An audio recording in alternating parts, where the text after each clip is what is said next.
হাফিজা। তো উনি তার পরিবার সাথে মানে বাবা মার সাথেই আর কি আগে চুয়াডাঙ্গা থাকতো। তো ওখান থেকে শিফট করে তার বাবা সরকারি চাকরিজীবী হওয়ার কারণে ময়মনসিংহে টিএনটি বোর্ডে তাদের ময়মনসিংহে একটা শহরের টিএনটি বোর্ডে চাকরি হওয়ার পরে ওই জায়গায় শিফট হয়ে যায়। তো বাসা একটু দূরে থাকে অফিস থেকে। তো গভর্নমেন্ট বাড়ি আর কি, অনেক আগের কথা, অলমোস্ট 20 থেকে 25 বছর আগের কথা আর কি। গভর্নমেন্ট বাড়ি, তো চারিপাশে গাছ গাছালিতে ভরা। তো অ্যাকর্ডিং টু হার যে গাছ গাছালিতে ভরা, আসলে আমি কিন্তু এরকম হন্টেড কিছুই দেখিনি। চারিপাশে গাছ গাছালি দেখতে খুব সুন্দর লাগতো, আম গাছের মধ্যে আম ধরে আছে, খুব সুন্দর। এবং বাড়ির সামনে সুন্দর উঠোন এবং এত দিব্যি আড্ডা দেওয়া যায়, এত সুন্দর জায়গা আর কি। বাসাটা খুব অনেক বড় একটা জায়গার মধ্যে ছোট্ট একটা বাসা, মানে বাসাটা প্রায় 4 রুমের বাসা, মোটামুটি গভর্নমেন্ট বাড়ি যেরকম হয় আর কি। তো বাসায় ঢোকার পরে যখন সব প্রথম বাসাতে ঢোকে, তো ওনারা দেখেন যে আগে যারা ছিল তারা কি আসলে বাসায় ছিলেন না, নাকি গভর্নমেন্ট ওনাদেরকে বাসাটা দেওয়ার পর ওনারা এই বাসাটা রিজেক্ট করছে বা কিছু। পুরো বাসাটা পুরো অপরিষ্কার, ময়লা, হয়তো এই বাসাতে প্রায় 10-15 বছর কেউ ছিল না, এরকম কন্ডিশন। তো বাসায় ঢোকার পর তারা যাদেরকে দেখলো, একটি বাবুর্চি, মানে গভর্নমেন্ট অফিসার যেহেতু, একটি বাবুর্চিকে দেখে, একটি দারোয়ান তারা পায়, এবং বাসার ভেতরে পরিষ্কার করার জন্য অলমোস্ট 2 দিন সময় নেয়। পুরো বাসাটা পরিষ্কার করতে 2 দিন সময় নেয়। তো গোছগাছ করার পরে বাসাতে তারা থাকা শুরু করে। কিছুদিন পরে একটি বুয়া তাদের বাসাতে জয়েন করে। তো বুয়ার সাথে থাকতে থাকতে অলমোস্ট এক ধরনের সখ্যতা গড়ে ওঠে। বুয়ার বয়স অলমোস্ট 30 বছর বয়স, 29-30 হবে। তো বুয়ার সাথে তার সখ্যতা করেছে। কোনো কিছু করলে সে বুয়াকে জিজ্ঞেস করে। স্কুল থেকে আসার পরে স্কুলে ভর্তি করে দেয়। স্কুল থেকে আসার পরে বুয়ার সাথে নর্মালি তার সময় কাটে, গল্প করে। তো বুয়াই তাকে বুয়ার সাথে থাকে, বা মার সাথেও। তো আগে মার সাথে ঘুমাতো, পর আলাদা হয়ে যায়, আলাদা একটা রুমে যায়। তখন বুয়া যখন আসছে তখন তার সাথে বুয়াও ঘুমায়। তো যেদিন ঘটনা ঘটে সে রাসেল ভাই, সেদিন আপনার প্রচন্ড ঝড় ছিল। প্রচন্ড ঝড় বলতে কি, মনে হচ্ছে যে গাছপালা সব উপরে আসবে। বিকাল থেকেই বাতাস বয়ে যাচ্ছে, রাত্রেবেলা আসে ঝড়। তো প্ল্যানিংটা বুয়ার যে আজকে রাত্রে আম পারবো, যায়নি এরকম ভাবে ময়মনসিংহের ভাষায়, তো যাবো না, আম পারবো না। তো এরকম প্ল্যান করে রাত্রে 12টার দিকে হবে। তো মেয়েটি তখন ক্লাস 5-6 পড়ে, যে হাফিজাপুর কথা বললাম, 5-6 পড়ে, অনেক আগের কথা। তো সে যখন বাইরে আম কুড়াতে যাবে, যে গাছ থেকে আম পড়ছে, আমের পড়ার সাউন্ডও তারা পেয়েছে বৃষ্টির মাঝখানে। তখন বৃষ্টি শুরু হয়ে গেছে।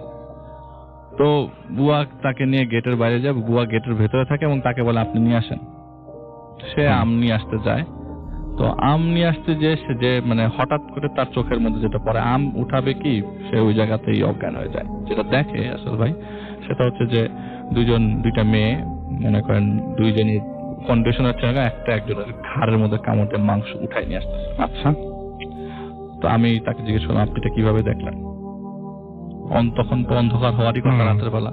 বলে যে আকাশের অবস্থা যা, আকাশ তো মেঘ করা অবস্থা থাকলে এমনি লাল থাকে, আপনি দেখবেন নিজে, আপনি সামনে কেউ দাঁড়িয়ে আছে আপনি দেখতে পারবেন। আর আমি স্পষ্ট দেখতে পারি যখন বিদ্যুৎ চমকাচ্ছিল তখন, কিছুক্ষণ পর পর। এটা দেখার পরে আমার সামনে আম কুড়াবুকে আমি ওখানে অজ্ঞান হয়ে যাই। পরের দিন সকালবেলা যখন আমার ঘুম ভাঙে, তখন বাবা মাকে আমি ঘটনাটি বলি, এবং বাবা মা অন্য সময়, মানে অনেক সময় দেখা যায় যে এসব ব্যাপারকে বিশ্বাস করতে চায় না, কিন্তু আমার বাবা মা আমাকে খুব ভালোভাবে সাপোর্ট দেয়।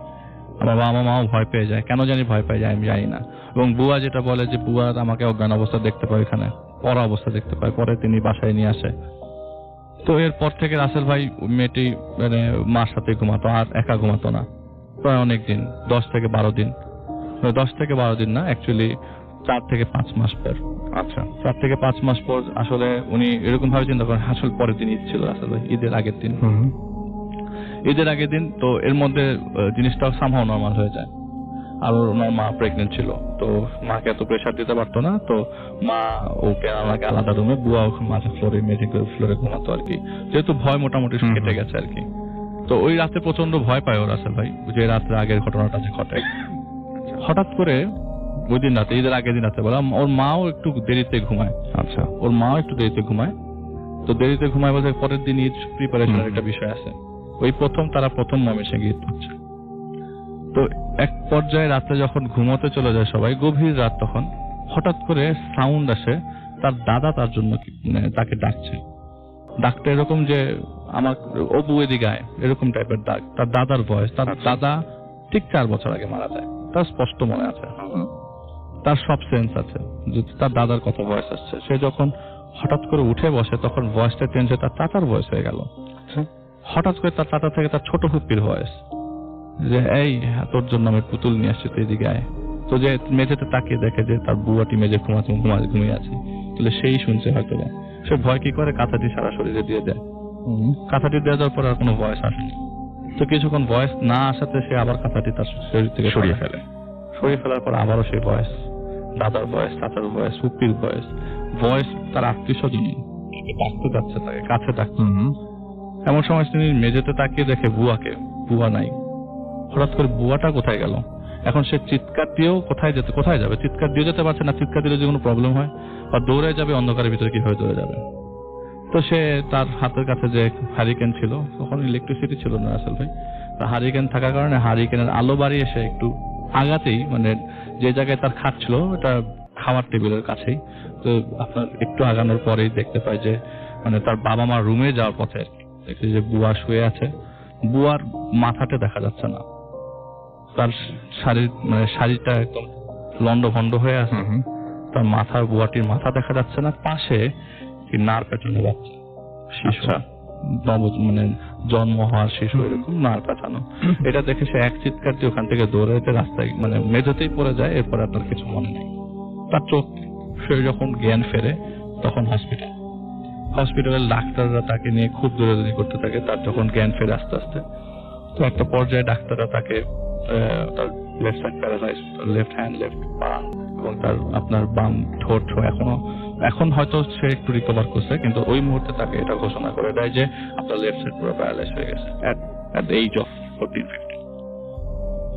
তো খুবই অনেক আগের ঘটনা, এবং এত কম বয়সে তার প্যারালাইজ হয়ে যাবে হঠাৎ করে, without any reason, out of nowhere তার সাথে এই ঘটনাটা ঘটে গেল। তো বাবা মা খুব কষ্ট পায়, এবং তার মা সবচেয়ে বেশি ধাক্কা পায়। উইদিন 1 month, খুবই স্বাভাবিক, তাই তো মেয়ে, তার আর কোনো, তখন সে প্রেগনেন্ট ছিল। কিন্তু রাসেল ভাই, আমি একটা ঘটনা একটু পরে বলি, আগে জিনিসটা বলিনি। ঠিক 2 মাস পরে কিন্তু এই ঘটনার প্রেক্ষিতে তার মা মিসক্যারেজ হয়ে যায়। আচ্ছা, আফটার 2 months। আমি জাস্ট ওনার প্লটের সাথে একটু মিলালাম ঘটনাটা। তো ওনারা এতটাই স্ট্রেস ছিল ওই মুহূর্তে, যখন সে হসপিটালে ছিল। বাসায় আসার পরে তারা বুয়ার জিকির করে, বুয়ার খবর নেয়। কিন্তু যখন দারোয়ানকে জিজ্ঞেস করে, আচ্ছা বুয়াটা যে ছিল বাসার মধ্যে, বুয়াটা কই? দারোয়ান বলে যে আপনারে আমি কখনো বুয়াদের সাথে তো দেখিনি, আমি তো এই বাসায় কখনো কোনো বুয়া দেখিনি, বুয়া কোথা থেকে পেলেন? বলে যে আমাদের বাসায় তো বুয়া ছিল। বলে হ্যাঁ, আপনি তো সবসময় দেখি বুয়া করতেন, আমি মনে করছি আপনি আপনার মেয়েরে ডাকেন, বুয়া কোথায় পেলেন? তো ওই বুয়া আপনার বাসায় ছিল এতদিন, আপনার সাথে ছিল। বাবুর্চি জিজ্ঞেস, আপনি দেখেন না বুয়াকে কখনো? বুয়াটা তো সবসময় ওর সাথে থাকতো, হাফিজের সাথে। বললেন না আপনি তো আপনি বুয়া ডাকতেন, এবং অনেকবার বুয়া বলছেন আমাদের সামনে, কিন্তু কখনো আমি ওরকম কাউকে দেখি নাই। তাহলে উনি কে ছিল? হয়তো কিছু একটা ছিল যাকে ওনাকে ইনফ্লুয়েন্স করে এই বিপদের দিকে নিয়ে গেছে, হয়তো বা। আসল ভাই, এখন পর্যন্ত যেটা দেখা গেছে, ওনার কিছুটা, এখন আগে যেটা হতো যে একদমই মুভ করতে পারতো না, এখন কিছুটা হলেও মুভ করতে পারে। ডাক্তার দেখাতে বিভিন্ন দেশে বিদেশে ট্রিটমেন্ট করাতে কিছুটা মুভমেন্ট করাতে পারে। তিনি এই মুহূর্তে সুইজারল্যান্ডে আছেন, এবং হাঁটা শিখেছে। উনি যে হাঁটা চলাফেরা করছেন, এটা করেছেন সুইমিং পুলে, শিখেছেন উনি সুইমিং পুলে। ওখানে সুইমিং পুলে আস্তে আস্তে তার লিমস গুলো মুভমেন্ট করানো হয়েছে। এখন সে মোটামুটি করতে পারে, কিন্তু স্টিল এজ অফ 39 তিনি এখনো পর্যন্ত কোনো ধরনের আর এরকম বিপদে পড়েনি, কিন্তু মানে কোনো ধরনের বিয়ে শাদীও করেননি। ওকে, মানে অনেক অদ্ভুত ঘটনা, এবং এই ঘটনাটা আসলে এটাও খুব অদ্ভুত একটা ঘটনা। এন্ড আপনারা যারা আছেন, আমার কাছে সবচেয়ে বেশি মানে উইয়ার্ড লেগেছে ওই পার্টটা, যে একসাথে দুটো মানুষকে তিনি দেখেন, যে দুটো মানুষ দেখতে একই রকম, এবং একজন আর একজনের গলা থেকে কামড়ে খাচ্ছে মাংসটা। এটা খুব অদ্ভুত একটা ব্যাপার। মনে হচ্ছে যে কোনো ধরনের যে নেকড়েরা মারামারি করলে একের দুজন একই হাইটের, একই রকম দেখতে, একই সবকিছু, কিন্তু এরকম কাউকে সে কখনো আগে কখনো দেখেন নাই। এটা খুবই অদ্ভুত একটা ব্যাপার। এবং আপনি চিন্তা করে দেখেন যে এই জিনিসটা আপনার সামনে যদি আপনি ঘটে দেখেন, তাহলে আপনার কেমন লাগবে, বা আপনি যদি স্বপ্নেও দেখেন, ব্যাপারটা কতটা ভয়ঙ্কর হতে পারে আপনার জন্য।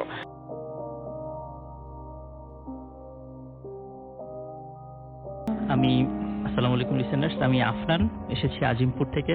রাসেল ভাইকে ধন্যবাদ আমাকে সুযোগ করে দেওয়ার জন্য। রাসেল ভাই, আজকে আমি যেই ঘটনাটি শেয়ার করতে যাচ্ছি, এটি আসলে একজন আমার খুব পরিচিত, একজন খুব কাছের মানুষ। তার নাম হচ্ছে মাওলানা বেলাল।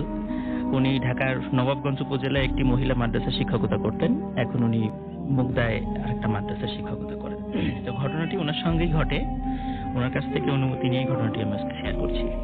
তো ঘটনাটি ওনার সঙ্গে ঘটে 1990-91 সনের দিকে।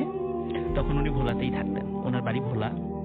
তো ভোলা তো বাংলাদেশের সবচেয়ে বড় মানে একটা দ্বীপ বলা যায়, মানে দ্বীপ জেলা যেটা বলে আর কি, এবং চর জব্বার, চর আলেকজান্ডার, চর কুকরিমুখ এরকম অনেকগুলো চর আছে। তো এই ঘটনাটি আসলে চর জব্বারের ঘটনা। তো ওনার বাড়িটা আসলে চর জব্বারে। তো উনি তখন তো 90-91 সালের দিকে ওই যোগাযোগ ব্যবস্থাটা অতটা উন্নত ছিল না আর কি, গ্রাম সাইডটাতে। তো ওনার বাড়িটা গ্রাম সাইডে। তো উনি ওনার কোন এক আত্মীয়র বাসায় মানে বিয়ে খেতে যাবেন, গ্রামে আত্মীয় সে বিয়ে খেতে যাবেন। তো এই উদ্দেশ্যে উনি বাড়ি থেকে বের হন এবং ওনার ইচ্ছা ছিল সন্ধ্যার আগেই বাড়িতে ব্যাক করবেন, কারণ ওনার বাসা থেকে ওই গ্রামে যেতে মাঝখানে একটি জঙ্গলের মতো একটা এলাকা পড়ে। একটা সময় মানে ওই এলাকায় প্রচলিত আছে ওই জায়গাটি খুবই হন্টেড জায়গা। তো উনি যখন এখন অবশ্য ওই সময়ই মানে ওই জঙ্গলের কিছু অংশ সাফ করে কিছু লোক ওখানে বসতি স্থাপন করে, সালাত আদায় করার জন্য ওখানে একটা মসজিদ স্থাপন করে। কিন্তু মসজিদের একটা বিষয় বলে নেওয়া ভালো, সেটা হচ্ছে যে জায়গাটি হন্টেড হওয়ার কারণে মসজিদের যিনি ইমাম সাহেব উনি দেখা যাচ্ছে ওনার 2 সন্তানকে নিয়ে উনি আসরের সালাত পড়াতে এসে উনি আর বাসায় যান না। উনি একবারে মাগরিবের সালাত পড়ান, একবারে এশার নামাজও পড়িয়ে ওনার 2 সন্তানকে নিয়ে তখন উনি বাড়িতে যান। আবার ফজরের সময় যখন উনি আসেন তখন ওনার 2 সন্তানকে নিয়ে আসেন, কারণ ওই জায়গাটা খুবই হন্টেড ছিল। তো যখন ওই বেলাল হুজুর যখন উনি বিয়ে খেয়ে মানে আসবেন তখন আসলে অনেক দেরি হয়ে যায়, তখন বৈশাখ মাস এরকম সময় ছিল, ঝড় বাদলের সময় ছিল আর কি। তখন উনি যখন আসবেন আস্তে আস্তে বেশ দেরি হয়ে যায়, মানে ফিরতে ফিরতে অনেক দেরি হয়ে যায়। এবং ঠিক ওই সময় যখন মানে তখন হয়তো বা এশার সালাত মানে এশার পর সময় হয়ে গেছে এরকম আর কি, যখন ওই জঙ্গলের মধ্যে আসতেছিলেন হঠাৎ করে ওই সময় ঝড় শুরু হয়ে যায়। ঝড় শুরু হলে উনি জানতেন যে ওই পাশে একটা মসজিদ আছে, কিন্তু ওনার কাছে কোনো লাইট ছিল না, ওই বিদ্যুতের ঝলকানিতেই যতটুকু দেখা যায় ওইভাবে দেখে দেখে উনি মসজিদের কাছে যান এবং মসজিদের মধ্যে ঢোকেন। কিন্তু ওনার হাতে কোনো লাইট না থাকায় ওই মসজিদের মধ্যেই হাতে হাতে ম্যাচ এবং মোমবাতি বের করে দরজা জানালা খুব ভালো মতো লাগিয়ে মোমবাতি জ্বালিয়ে উনি মসজিদে বসে বসে কোরআন তেলাওয়াত করতে থাকেন। তো ওনার ইচ্ছা ছিল যে যখন ঝড় শেষ হয়ে যাবে তখন উনি বের হয়ে চলে যাবেন। তো কিছুক্ষণ পর ঝড় শেষ হয়ে যায়, উনি বের হবেন, হঠাৎ করে উনি ফিল করেন যে মসজিদের বাইরে মনে হয় কেউ হাঁটাহাঁটি করছে।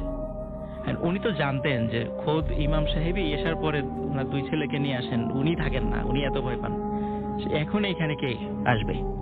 তখন উনি ভিতর থেকে প্রশ্ন করলেন যে বাইরে কে, এরকম কয়েকবার প্রশ্ন করার পরে বাইরের থেকে উত্তর আসলো যে তুই বাইরে আয়। তখন উনি বুঝলেন যে কি ব্যাপার, এভাবে আমার সাথে তুই তুকারি করে কথা বলছে, নিশ্চয়ই বিষয়টা স্বাভাবিক না, বিষয়টা অস্বাভাবিক। তখন উনি খুব ভয় পেলেন, উনি কোনো কথা না বলে আবার কোরআন তেলাওয়াত করতে বসে গেলেন। কিন্তু এদিকে আসলে একটা ঘটনা হয় যে এই দীর্ঘ সময়ে এই মোমবাতি আবার শেষ হয়ে যায়, তখন মসজিদটাই পুরো অন্ধকার হয়ে যায়। উনি যে দেখে কোরআন শরীফ পড়বেন মানে এই অবস্থা ছিল না।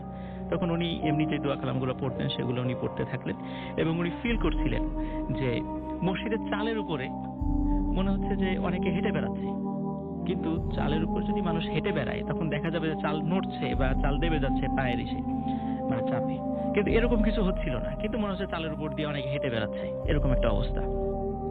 এবং আবার পরে শুনছে যে বাইরে বাঘ সিংহ এরকম গর্জন করছে, খুব ভয়ঙ্কর মানে গর্জন করছে। এই ঘটনাটা এটা থেমে যাওয়ার পরে আবার দেখা যাচ্ছে ওনার দাদা বা ওনার নানি যারা মানে মারা গেছেন ইনাদের কণ্ঠে বাইরের থেকে ওনাকে ডাকছে যে বেলাল বাইরে আয়, তোর সঙ্গে একটু দরকার আছে। কিন্তু মানে উনি বুঝতে পেরেছেন, মানে উনি বুঝতে পারলেন যে আসলে ঘটনাটা স্বাভাবিক না, খুবই অস্বাভাবিক একটা ঘটনা, এই মুহূর্তে আমি বাইরে গেলে হয়তো আমার আর মানে বেঁচে থাকা হবে না। তখন উনি মানে অনেক ভয় পেলেও ওই মসজিদের মধ্যেই অবস্থান করছিলেন। তো কিছুক্ষণ পরে এটা থেমে যায়, বেশ চারদিকে শান্ত পরিবেশ। তখন উনি কিন্তু ওনার হাতে ঘড়ি ছিল না, আর মসজিদেও কোনো ঘড়ি ছিল না, যেহেতু একেবারেই জঙ্গলের মধ্যে মসজিদ, তখন তা তো উন্নতও ছিল না। তো মসজিদে উনি সময়টা বুঝতে পারছিলেন না। বেশ খানিকক্ষণ পর হঠাৎ করে মনে হচ্ছে দূর থেকে ফজরের আজানের শব্দ ভেসে আসছে। তো উনি যেহেতু এক্সাক্ট টাইমটা জানতেন না, উনি মনে করেন ফজরের আজানই হবে। তো উনি চিন্তা করলেন যে এই বাজার, এই জঙ্গলের বাইরে যে বাজারটা আছে ওই বাজার ওখানে মসজিদ আছে, সেই মসজিদের মাইক আছে, নিশ্চয়ই ওই মসজিদে আজান হচ্ছে এবং ওই আজানটাই উনি শুনছেন। তখন উনি আর 7-5 না ভেবে উনি মসজিদ থেকে বের হলেন। বের হওয়ার পর উনি কিছুই দেখছেন না। তারপরে একটু মানে সামনে অন্ধকার ছিল তখন? হ্যাঁ, তখন অন্ধকার, বাইরে কিছু বেরিয়ে দেখছেন দেখছেন যে না। অন্ধকারে আছে। হ্যাঁ। হ্যাঁ, আচ্ছা। তো হঠাৎ দেখছেন যে একটি সাদা মানে জুব্বা পরা একজন লোক, ওনার পিছনের অংশটা দেখা যাচ্ছে। উনি বেশ সামনে, প্রায় 20-30 হাত সামনে দিয়ে হেঁটে যাচ্ছেন। তো উনি ওনাকে ডাক দিলেন, কিন্তু ওই লোক কিছুতেই পিছনে তাকাচ্ছে না। তখন উনি আবার পিছন থেকে সালাম দিচ্ছিলেন যাতে উনি পিছন দিকে তাকে উত্তর নেন বা এরকম কিছু হয়, কিন্তু উনি উত্তরও নিচ্ছিলেন না। তখন উনি আবার ওনাকে যে হেঁটে ধরবেন সেটাও হচ্ছে না, কারণ উনি যদি ওই বেলাল হুজুর যদি 1 কদম দেন তো দেখা যাচ্ছে উনি 4 কদম পা ফেলছেন, মানে কিছুতেই কাছে যাবেন। সবসময় 30 হাত 40 হাতের ডিফারেন্স একটা থাকছে। আবার যখন হেঁটে যাচ্ছেন তো মনে হচ্ছিল আশেপাশে যে গাছগুলো, মনে হচ্ছে কে যেন গাছের উপরে বসে এই ডালগুলো খুব ঝাঁকাচ্ছে, প্রচন্ড ভাবে ঝাঁকাচ্ছে, মানে এখনই ভেঙে পড়বে ডাল এরকম একটা অবস্থা। কিন্তু তখন আবার উনি খেয়াল করলেন যে উনি যখন এগিয়ে যান তখন পিছনের গাছগুলো আবার থেমে যায়, ঠিক ওনার পাশের যে গাছগুলো সে এটা অস্বাভাবিকভাবে নড়তে থাকে। ওই যে লোকটা সামনে হেঁটে যাচ্ছিল উনিও তার অনুসরণ করেন এবং উনি মনে করেন হয়তো এই লোকটা ওই বাজারের মসজিদে ফজরের নামাজ পড়তে যাবেন, এই জন্য উনি বের হয়েছেন। উনি পিছনে হাঁটতে থাকেন, হাঁটতে হাঁটতে ঠিক যখন দেখা যাচ্ছে যে বাজারের আলো দেখা যাচ্ছে, মানে বিভিন্ন দোকানগুলোর যে লাইটগুলো বাইরে জ্বলে সেগুলো দেখা যাচ্ছে, তো ঠিক জঙ্গলের শেষে এসে ওই লোকটি তখন হলো ঘুরে তাকান। ঘুরে তাকানোর পর উনি দেখে বিশাল মানে বড় দাড়িওয়ালা, খুব সুন্দর চেহারা, মানে অসাধারণ চেহারা, মানে এরকম চেহারা আসলে সাধারণ মানুষের হয় না বলা যায়। আচ্ছা। অসাধারণ চেহারা, যে মানুষ যে এত সুন্দর হয় এটা ওনার জানা ছিল না। তো ওই লোকটা তখন উত্তর নিলেন যে ওয়ালাইকুম আসসালাম বলে, তখন উনি উত্তর নিলেন। তখন উত্তর নেওয়ার পরে বললেন যে তুমি কি মানে এত রাত্রে তুমি এখানে কি করছো? তুমি কি জানতে না যে এই জায়গাটা খারাপ? তুমি এত রাত্রে এখানে কেন আছো? তখন উনি আসলে কোনো উত্তর দিতে পারছিলেন, উনি একেবারে স্তম্ভিত হয়েছেন যে হঠাৎ করে আমাকে এই ধরনের প্রশ্ন করছে, এবং ওনার এত সুন্দর চেহারা দেখে উনি মানে রীতিমতো হতবাক হয়ে গেছে। ওনার মানে আর কোনো ভাষা ছিল না। তখন উনি বলছে তোমার পিছন দিকে তাকিয়ে দেখো তো একটু। তখন উনি পিছন দিকে তাকিয়ে দেখছেন যে বিশাল আকৃতির বাঘ, সিংহ এবং বড় বড় মানে দানবের মতো কিছু মানুষ দাঁড়িয়েছে, আবছা দেখা যাচ্ছে। তখন বললেন যে ভবিষ্যতে এখানে আর কখনো রাতের বেলা অবস্থান করবা না, যত কিছুই হোক তুমি এখানে কখনোই থাকবা না। এটা বলার পর হঠাৎ করে অদৃশ্য হয়ে গেলেন। উনি এইটা দেখে আরো ভয় পেলেন। তারপর একটু বুঝতে পারলেন যে যিনি এখানে এসেছিলেন উনি আসলে খুবই ভালো একজন, ওনাকে সেভ করার জন্য এসেছিলেন। পরে উনি যখন মসজিদে, ওই বাজারের মসজিদে গেলেন তখন দেখেন যে মসজিদে তালা মারা, অবাক কাণ্ড, আজান হয়েছে, মসজিদ তালা মারা। অনেকক্ষণ অবস্থান করার পরে তখন ইমাম সাহেব এসেছে, মুয়াজ্জিন এসেছে, মুয়াজ্জিন আজান দেওয়ার জন্য এসেছে। উনি আবার মুয়াজ্জিনকে জিজ্ঞেস করছেন যে আপনি এত দেরিতে মানে এসেছেন কেন? আজান দিয়ে কোথায় চলে গেছিলেন মসজিদ তালা মেরে? বলে কই আমি তো আজান দেই নাই, আর আজানের তো এখনো সময়ই হয় না, এখনো 1 ঘন্টা বাকি, আমি তো আগে এসেছি তাহাজ্জুদের সালাত আদায় করার জন্য, এখনো অনেক দেরি, আপনি কোথায় আজানের শব্দ শুনলেন? তখন উনি তো আরো ভয় পেলেন। পরে সব খুলে বললেন যে আমি তো এরকম আটকা পড়েছিলাম, তো এই ঘটনা ঘটেছে। তখন উপস্থিত সবাই, ওখানে অনেক মুরব্বীরা ছিলেন, ওনারা বললেন যে আসলে ওই জায়গাটা খুবই হন্টেড ছিল এক সময়, বিভিন্ন কারণে, সেই কারণগুলো এখন বলতে পারছি না, তো হন্টেড ছিল, তো এই কারণে আমরা কেউ ওখানে যাইও না, এরকম অনেকেই এরকম অনেক কিছু দেখে। তো তোমার তো খুবই সৌভাগ্য যে তুমি ওখান থেকে বেঁচে ফিরেছো।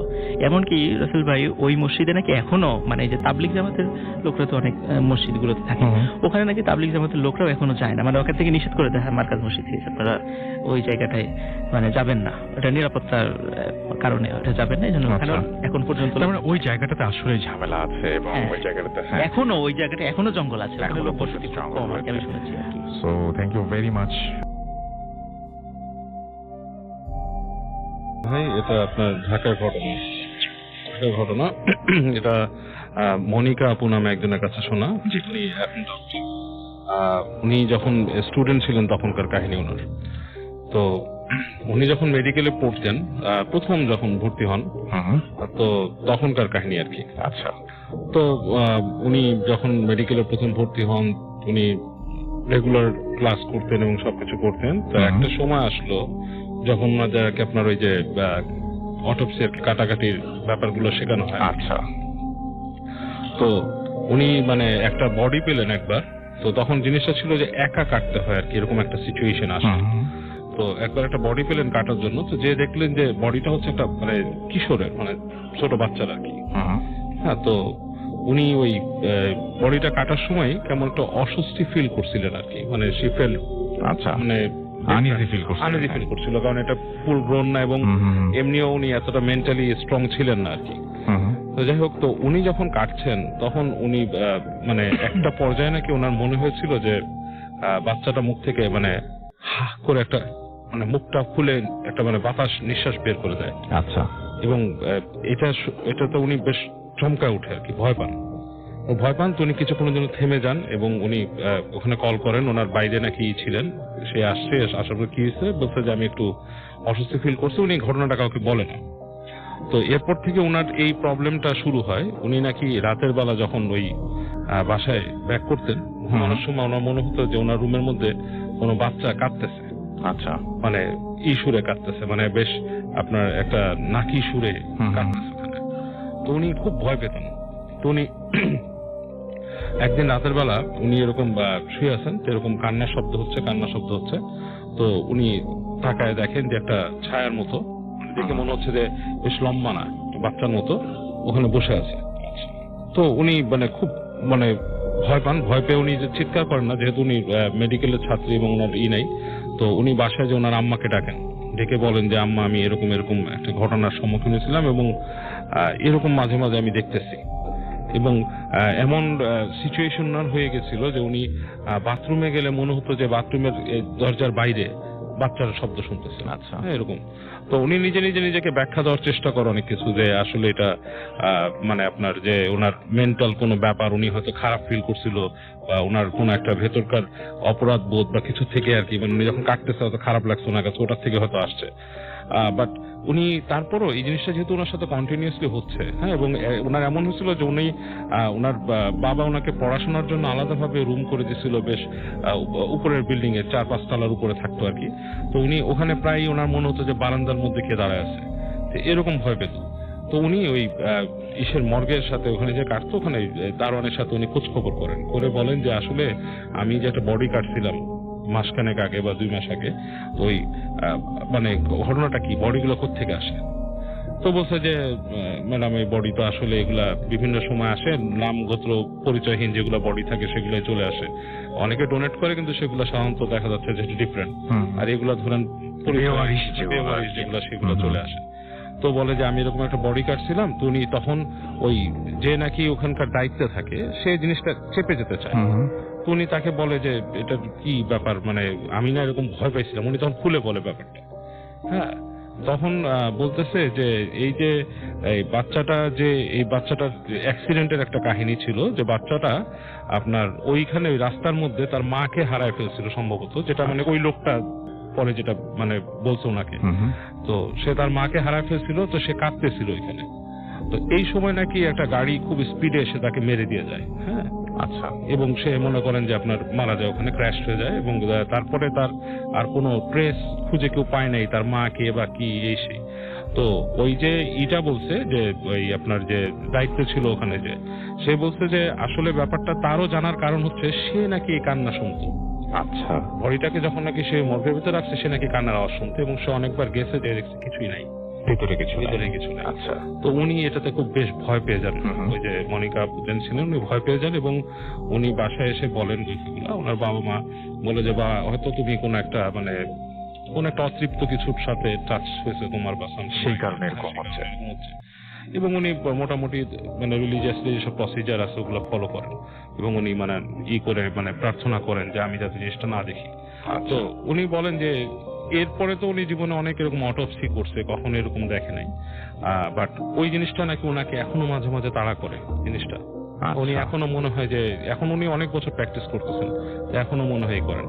এবং উনি বলছেন যে এরকম ওনার কাছে যখনই উনি কঙ্কাল দেখেন, ওই যে ওনাদের মেডিকেল যে কঙ্কাল গুলো আসতো, তখন ওনার কাছে ফিল হতো যে এটা কার বডি, কোত্থেকে আসছে।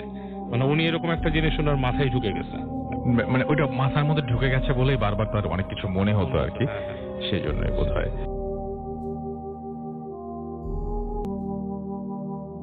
ঘটনা অনেক কিছু নিয়ে আসে। তো দাদু আমার এক সময় বলেন যে তুমি সত্যি এরকম কিছু দেখতে চাইলে তো আমার সাথে চলো এক জায়গায় যাই। তো ঠিক আছে, তো দাদুর সাথে গেলাম আমি ওই বাসায়। একটা ওনাদের গ্রাম থেকে 2-1 গ্রাম পরে। তো যাওয়ার পর সেই বাসায় একটা বাসা, মানে বাসাটা এরকম দুইতলা একটা বাড়ি, আজ থেকে আরো 20-30 বছর বা এরও আগে যদি হয়ে থাকে, বাড়িটা বোঝা যাচ্ছে একটা সময় হয়তো জৌলুস ছিল, লোকে ভরপুর ছিল। But, এখন সেভাবে লোকজন নাই খুব একটা। দুইতলা একটা বাড়ি, পাশে ছোট দুটো ঘর, একতলা ফাঁকা, একতলা ছোট দুটো ঘর পাশে। আচ্ছা তো আমরা দাঁড়ানোর পরে ওর ভেতর থেকে ওদের দাদু কিছু একজন বললেন, বলার পর ওদের একজন পুরনো কাজের লোক এসে আমাদের পাশের রুমটা পাশে দুটো রুম আছে খুলে দিল। খুলে দেওয়ার পর আমি ঢুকলাম। তো ঢুকেই আমি প্রচন্ড ডিসঅ্যাপয়েন্টেড, যে আমি বললো দাদু যে রুমটা ভালো করে দেখো, কিছুই দেখার নেই। তো আমি ভেবেছিলাম হয়তো প্যারানর্মাল ঘটনা বলতে আমরা কোনো মাজার বা এই ধরনের কোনো সিম্বলাইজ কিছু পাবো, রাইট কিন্তু কিছুই না, শুধু একটা সাধারণ একটা ঘর। যে ঘরটা Okay. ছবি দিয়েছে সেটা আরো 20-30 বছর আগে, এই ঘরটাই আরো 20-30 বছর পরে যে অবস্থায় থাকবে। কিছু ভাঙাচোরা চেয়ার, একটা সোফা, মানে সবকিছুই ভাঙাচোরা, এলোমেলো একটা নোংরা ঘর, অনেক বছর ইউজ না হলে যা হয়। তো আমি বেরোয় আসলাম, আর কোনো কথা বলি না। তো সে বাসায় আমাদের সেদিন দুপুরের খাওয়ার অ্যারেঞ্জ করে বসলাম। বসার পর তাদের সেই বাসার লাস্ট যিনি কর্তা আছেন, বয়স্ক ভদ্রলোক, জি। তিনি আসলেন। আসার পর কথা বললাম, সালাম দিলাম। তো আমি মানে বললো যে রুমটা কি আপনি দেখেছেন? তো আমাদের পরিচয় জেনে বললো যে হ্যাঁ আমরা ঢাকা থেকে এসেছি, মানে চেনে উনি আমাদের। তো দাদুর সাথে কথা বলার পর তো আমি তখন বললাম যে আসলে আমি ভাবি নাই যে শুধু একটা ঘর, একটা মানে অ্যাবান্ডেন্ট রুম দেখতে আমি আসবো। তো উনি আমায় বললেন বাবা সবকিছু কি চোখে দেখে বোঝা যায়? তো তখন অ্যাজ কিউরিয়াসিটি খাওয়া দাওয়ার পর ওনাদের ফ্যামিলি অ্যালবামটা নিল, ছবিটা দেখালো। ছবিটা আমি ফার্স্টে দেখলাম, রুমটাই তো আমি দেখে এসেছি। তো ঘটনাটা উনি আমায় বললো যে ওনার যে বাবার ভাই, মানে ওনার চাচা তো দাদা বা এরকম কিছু হবে, জি তার ঘরে ছেলে মেয়ে হচ্ছিল না, এবং তাদের ফ্যামিলিতে বাচ্চা কাচ্চা প্রবলেম ছিল, বাচ্চা কাচ্চা হচ্ছিল না, এবং তাদের পূর্বপুরুষ ছিল আপনার জমিদার বা এ ধরনের শাসন আচ্ছা ছিল আচ্ছা তাদের। আচ্ছা আচ্ছা। তো তিনি এই বাড়িটা করেন, তার যে দাদার গল্পটা। তো তার অনেক বছর পর একটা ছেলে হয়। তো ছেলেটাকে তারা নিয়ত করে যে মাদ্রাসায় পড়াবে, and he was as a prince. হুম, তো তাকে মাদ্রাসায় পড়ায়, সবকিছুই চলতে থাকে। তো তার একদিন দেখে ছোটবেলা থেকে ছেলেটা সবসময় না, কিছু কিছু সময় কারোর সাথে কথা বলে। তো এটা অন্য ধরে নেয় যে এটা হয়তো বা তার কোনো প্লেমেট বা বাচ্চাদের এরকম একটা কিছু এরকম থাকে। থাকে জি হ্যাঁ জি হ্যাঁ। ওইটা নিয়ে তাদের কোনো আদিক্ষেতা বা মাথা ব্যথা নেই, এবং যদিও এটা অনেক আগের ঘটনা, এরপরও তারা ওই রকম ফ্যামিলি ছিল না যে ঝাড়ফুঁক পীর দরবেশ এরকম চিন্তা ভাবনা তাদের ছিল না, মোটামুটি আপগ্রেড একটা ফ্যামিলি ছিল। আচ্ছা তো যাই হোক, ছেলেটা প্রায় যখন তার বয়স 25-26 হয়, তো বাসা থেকে তাদের একটা সিদ্ধান্ত নেওয়া হয় যে ছেলেটাকে এবার বিয়ে দিবে। তো বিয়ে দিবে, তো তারা বিভিন্ন জায়গায় মেয়েটে দেখে, বিয়ের প্রোগ্রাম ঠিক হয়। তখনই প্রবলেমটা তারা প্রথম দেখে যে প্রথমে হয়তো ছেলেটা অসুস্থ হয়ে যাচ্ছে, ছোটখাটো না, সিভিয়ার। যেদিন গায়ে হলুদ হচ্ছে বা প্রোগ্রাম হচ্ছে, নাক মুখ দিয়ে রক্ত চলে আসছে, হয়তো বা তার হাত ভেঙে যাচ্ছে, মানে বড় ধরনের সমস্যা। এবং সেগুলো যখন ডক্টর বা কবিরাজ এই ধরনের যেটাই যাচ্ছে, কোনো আলটিমেট কোনো প্রবলেম পাচ্ছে না, বিয়েটা ভেঙে যাচ্ছে।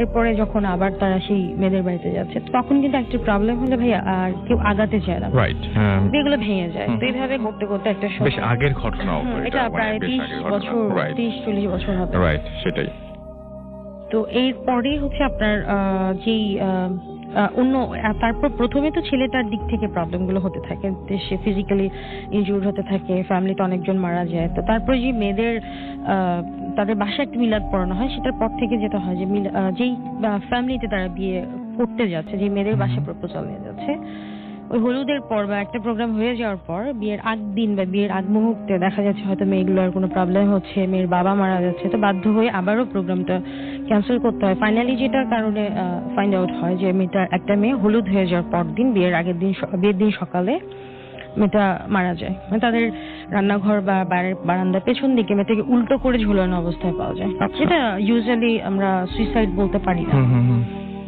তো তখন তাদের গ্রামের যে ইমাম বা মুয়াজ্জিন থাকে, উনি বলে যে এটা আসলে বড় ধরনের কোনো একটা প্রবলেম হতে পারে, যেহেতু আপনাদের পূর্বপুরুষ এই ধরনের জমিদার বা এই ধরনের কিছু ছিল। আমাদের বাংলাদেশি একজন, সিলেটের একজন আছেন, আজমিরে আছেন একজন সুফি বা সাধক টাইপ, ওনাকে আপনারা যদি আনতে পারেন হয়তো উনি কোনো একটা সমাধান দিতে পারবে, আপনি ওনার সাথে যোগাযোগ করেন। তো আজমির থেকে সেই ভদ্রলোককে অনেক খুঁজে করে আনা হয়, যেহেতু সে বাঙালি বংশোদ্ভব। আসে উনি, আসার পর উনি বলে যে আসলে আমি ঝাড়ফুঁক করবো বা ভূত নামাবো এই ধরনের কিছু না, আমাকে 7 দিন সময় দিতে হবে, দেখতে হবে যে আদৌ এখানে কোনো সমস্যা আছে কিনা। আর এর মধ্যে উনি চায় যে ছেলেটা যে রুমটাতে থাকে সেই রুমটাতে সে অবজার্ভ করবে এবং তাকে একটা আপনার কালো মোড়ক এবং মাটির হাড়ি নিয়ে আসতে হবে। তো সে ফার্স্ট ডেতে কিছু রিচুয়ালস মেনটেন করে সেই মোড়কটাকে জবাই করে তার বিছানার নিচে রেখে দেয়। তো একটা সময় 7 দিন পরে সে ওইটা এবং এটা বলে দেয় যে এই 7 দিনের মধ্যে ছেলেটাকে আসরের নামাজের পর, মানে বেসিক্যালি সে যখন ঘুমোতে যাবে, বিছানায় যাবে ফাইনালি ঘুমানোর জন্য, এশার নামাজের পর ঘুমোতে যাবে, সেই সময়টাতে ফজরের আগ পর্যন্ত তাকে যদি কেউ ভেতরে এসে ডাকে বা তার বাবা মা বা অন্য কেউ, সেটা ঠিক আছে, কিন্তু তার বাবা মা যদি তাকে বাইরে থেকে বের হওয়ার জন্য নক করে, ঘরের বাইরে থেকে ফজরের আগ পর্যন্ত সে যাতে কোনোভাবেই সে রাতে বের না হয়, প্রয়োজনে তার বাথরুম বা সেই ব্যবস্থা ঘরে করবে। তো এভাবে 7 দিন নর্মালি চলে যায়, কোনো প্রবলেম হয় না। 8 ডেজে সে সেই হাড়িটা বের করে এবং দেখে যে মোরগটা জবাই করা হয়েছিল তেমনই আছে। কারণ এটাই সবচেয়ে ফার্স্টে উনি এটাই জানতে চেয়েছে আদৌ যদি তার সাথে কোনো ব্যাড এন্টিটি বা কোনো এন্টিটি থেকে থাকে সেটাই তাকে প্রোটেক্ট করবে এবং ওই জিনিসটাকেও সে সেম ভাবেই সেফ থাকবে, তার বিছানার নিচে রাখা হয়েছে। তো সেই রক্তগুলো নিয়ে একটা কাঁসার প্লেটে নিয়ে বসে এবং সে বোঝে যেটা তাকে ওনাকে কালো জাদু করেছে বা এই ধরনের কিন্তু কিছু উনি বলে না যে ওনাকে ভূত নামাতে হবে, এই ধরনের কোনো ব্যাপার না। উনি বলে যে কোনো ভাবে ওনাদের যেহেতু কিছু স্পিরিচুয়াল স্ট্রং ইয়া ছিল, তো সে বুঝতে পারে এবং বলে যে একে ইমিডিয়েট বিয়ে আমাদের করাতেই হবে। বিয়ে যে শুধু তার বংশ রক্ষা বা উত্তরসূরির জন্য সেটা না, তার লাইফের জন্য তাকে বিয়ে দিতে হবে। বিকজ গ্র্যাজুয়ালি তার মধ্যে যদি কোনো এ ধরনের এন্টিটি থেকে থাকে তার আশেপাশে বা কোনো স্পিরিট যদি তাকে কোনোভাবে করে, আস্তে আস্তে সে কিন্তু উইক হয়ে যাবে, যেহেতু এখন সে ম্যাচিউর এজে এসছে। তো এবং বলে, তো তার বাবা বলে যে আসলে এই প্রবলেমের জন্যই কিন্তু আপনাকে আমরা এনেছি, আমরা বিয়ের জন্য আমরা জানতাম না, ট্রাই করেছি। তো তখন বলা আছে ঠিক আছে। তো তারা বলে যে আপনারা বিয়ে করবেন, একটাই শর্ত হবে যে বিয়েতে কোনো গায়ে হলুদ বা এই ধরনের কিছু লাগানো যাবে না, না ছেলের গায়ে না মেয়ের গায়ে, এবং বিয়েটা কোনো আড়ম্বর, হ্যাঁ কোনো প্রোগ্রাম ছাড়া, কোনো কিছু ছাড়া খুব চটজলদি এবং অল্প সময়ের মধ্যে বিয়েটা সারতে হবে। তো সেভাবেই তারা একটা ফ্যামিলি থেকে মেয়ে আনে, অনেক দূরের গ্রাম থেকে, যেহেতু এত প্রবলেমের পরে কেউ মেয়ে দিতে চাচ্ছে না। তো মেয়েটাকে, এবং বিয়েটা বলা হয় যে ছেলের বাসাতেই বিয়েটা পড়াবে। তো তার আগে সেই হুজুর একজন উনি বলেন যে তাদের বাসার চারপাশে 4টে কালো রঙের ছাগল নট জবাই এক কোপে বলি দেওয়া, যেটা সেভাবে রেখে ফেলে 4 কোণায়, মানে ওই রুমটা, মানে ছেলেটার রুমটা, মানে যেখানে বিয়েটা পড়াবে তার 4 কোণায় ওই 4টা ছাগল ফেলে রাখতে হবে, এক কোপে, নট জবাই করে, নট ওইভাবে ফেলে রাখতে হবে। এবং সেই সময়টাতে তারা ওই কাজটা করে, ফেলে রাখে এবং 15-20 মিনিটের মধ্যে বিয়েটা শেষ হয়ে যায়। বিয়ে পড়াতে বেশি সময় লাগার কথা না। তো বের হয়ে আসার পরে তারা দেখে যে ছাগলগুলোর শুধু হাড়ের চামড়াটা ছাড়া ওইখানে কিছুই ছিল না। মানে 15-20 মিনিটে 4টে ছাগল এভাবে করে কারোর পক্ষে, আমার মনে হয় না, আমি যতটুকু শুনলাম, যে নিয়ে যাওয়া পসিবল না। বিয়ে হয়ে যায়, তারপর সবকিছু নর্মাল, উনি ওনার মতো চলে যায়। তো 7 থেকে 10 দিন পরে যেটা সবাই ফাইন্ড আউট করে, ছবিটা হয়তো ভাই রাসেল ভাই আপনি পাবলিশ করেছেন কিনা, মেয়েটা গ্র্যাজুয়ালি একটা ওল্ডিশ ফেস ধারণ করতে থাকে, তার চুল পড়ে যায়, হয়তো ঘুম নষ্ট হয়ে যায়, চুল পড়ে যায়, সে রাতে তো ঘুমোতেই পারছে না, মানে কোনোভাবেই তার ফ্যামিলি বাড়বে কি, মানে তার সে কোনোভাবে রাতে তার হাজবেন্ডের সাথে ইন্টিমেট বা কোনোভাবেই সে কোনো কিছুতে পসিবল হচ্ছে না। একটা সময় তাকে ডাক্তার দেখানো হয়, ডাক্তার খুব ভালো ডক্টর দেখানো হয়, সে কোনো ট্রিটমেন্ট আসলে কোনো প্রবলেম নেই, তার চুল পড়ে যাচ্ছে, রুক্ষ হয়ে যাচ্ছে, কিন্তু তার আচরণ ঠিক আছে, যেমন না যে এটা কোনো রোগের কারণে হচ্ছে না, কোনো রোগে, কিন্তু আসলে তো কোনো রোগ পাচ্ছে না, তাকে ডাক্তার তো দেখানো হয়েছে। তখন তারা আবার ভাবে যে যেহেতু প্রবলেমটা এই 10-15 দিনের মধ্যে জিনিসটা হলো, তাহলে আবার আমরা আরেকবার ডাকি সেই ভদ্রলোককে। তো আবার তাকে আবার রিকল করা হয় এবং উনি আসে। উনি তখন এসেই যেটা বলে যে আমি কিন্তু গতবার এসে বলি নাই যেখানে ভূত জিন বা এই ধরনের কিছু আছে, বাট এবার আমার কিছু স্ট্রংলি ফিল হচ্ছে যে এখানে কোনো একটা ক্ষতি বা বড় ধরনের কিছু হওয়ার চান্স আছে। তো উনি এরপরেও বলে আমি দেখবো কালকে। তো তখন ওনার পরদিন উনি দেখে সকালবেলা যে বউটা ওনাদের পুকুর পাড়ে পড়ে থাকে। তখন বউটার সাথে এই ফার্স্ট টাইম তারা কথা হয়, যে তারা তখন বুঝতে পারে যে আসলে কে বা কি তার সাথে আছে। তো তখন তারা দেখে, যেটা জানতে পারে, কথা বলে যে ছবিটা দিয়েছি এর উপর ভর করে হচ্ছে প্রায় আরো অনেক বছর আগে মারা যাওয়া এক বিধবা মহিলার আত্মা। এবং ওনাদের পূর্বপুরুষদের যেহেতু জমিদারি বা এই ধরনের কিছু ছিল, কোনো না কোনো ভাবে হয়তো এই ডেথ বা কিছুর সাথে লিঙ্ক আপ ছিল। আচ্ছা তো এই ফ্যামিলির বংশ বাড়তে না দেওয়ার তার একটা ইয়া ছিল। এবং সে যেটা বলে যে এরকম ওই গ্রামে বা অমুক জায়গায় সেও কিশোরী বধূ হয়ে আসে, তার হাজবেন্ডটা মারা যায় অপঘাতে। এরপরে তার শ্বশুরবাড়ি থেকে তাকে একটা ব্লেম দেওয়া হয় যে সে পালিয়ে গেছে, কিন্তু আদতে তাকেও কিন্তু মেরে ফেলা হয়, সম্পত্তি যাতে এদিকে না যায়, যেহেতু বউটাকে মেনে নেয় না কেউ, তো তার লাশটাও কেউ পায় না, যার ফলে সে অনেকদিন এভাবে ঘুরে। এবং সে বলে যে আমার ইচ্ছে ছিল আমি আবার নতুন বউ হব, আমার আবার হাতে মেহেদি চড়বে, লাল শাড়ি পরবো। তো তখন এই ছেলেটার ছোটবেলা থেকেই সে এর আশেপাশে ছিল, যখন ম্যাচিউর এজে যায় তো তখন আর কি সে তাকে এগারলি পেতে চায় যে হ্যাঁ এর সাথেই সে থাকবে, পাক না পাক এর আশেপাশে কেউ থাকতে পারবে না। তো যার ফলে ওই মেয়েটার সাথে যখন বিয়ে হয়ে যায়, যখন ওই অনেক কিছু বাইন্ডিংস দিয়ে বলা হয়েছে যে বিয়েটা কোনোভাবে করাতে হবে, এখন সে চায় যে এই জিনিসটা আবার শেষ করে দিতে। তো যাক, তারপর বলে তাহলে কি করতে হবে, বললো যে আমি কোনো কিছুতে আমি যাব না, আমাকে এনিহাও এর সাথে আমাকে থাকতেই হবে, এখন ব্যবস্থা তো বাকিটা তোমাদের সিদ্ধান্ত। তো বলে ঠিক আছে আমরা তোমাকে কালকে ডাকবো। তো তাকে বলে, এবং সে একটা কন্ডিশন দেয় যে আমাকে বিয়েটা পড়াতে হবে, আমি যদি ওর গায়ে থেকে সরে যাই, ঠিক আছে, আমাকে বিয়েটা পড়াতে হবে নতুন বউটা যে এর গায়ে হচ্ছে সাদা বিধবার কাপড়টা পরাতে হবে, যেই বেশে আমি মারা গেছি। আর ওর যে বেশ, ওর যে লাল শাড়ি, নতুন বউয়ের যে সাজ, সেটা আমার দিতে হবে এবং এই শাড়িটা ওর মাথায় রাখতে হবে, ঠিক আছে। তো চলে যায় সে, তো ওরা মেনে যায়। আপনি যে রুমটা ছবি দেখছেন, এটা উনি বলে যে আমরা তোমাকে ভোরের দিকে ডাকবো, কারণ ওনার কথা মতো যে রাতের বেলা বা ওই টাইমটাতে ফজরের আগে এই এন্টিটি গুলো খুব স্ট্রং থাকে, এবং তখন যেটা হবে হাইলি কিছু একটা করা যাবে।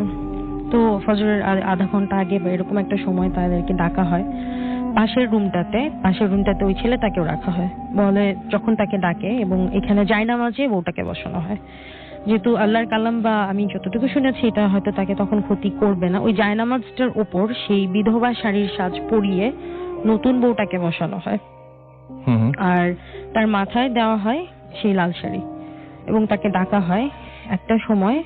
তখন সেখানে শুধুমাত্র 4 জন ছিল, সেই আজমির থেকে আসা সেই সাধক যিনি ছিলেন উনি, ওনার এক আত্মীয়, এবং ওনার এভাবে 2-3 জন ছিল। পাশের রুমটাতে ছেলেটাকে রাখা হয়। তো সে যখন বিভিন্ন দোয়া পড়তে থাকে, পড়তে পড়তে সে বুঝতে পারে যে জিনিসটা ছেড়ে গেছে।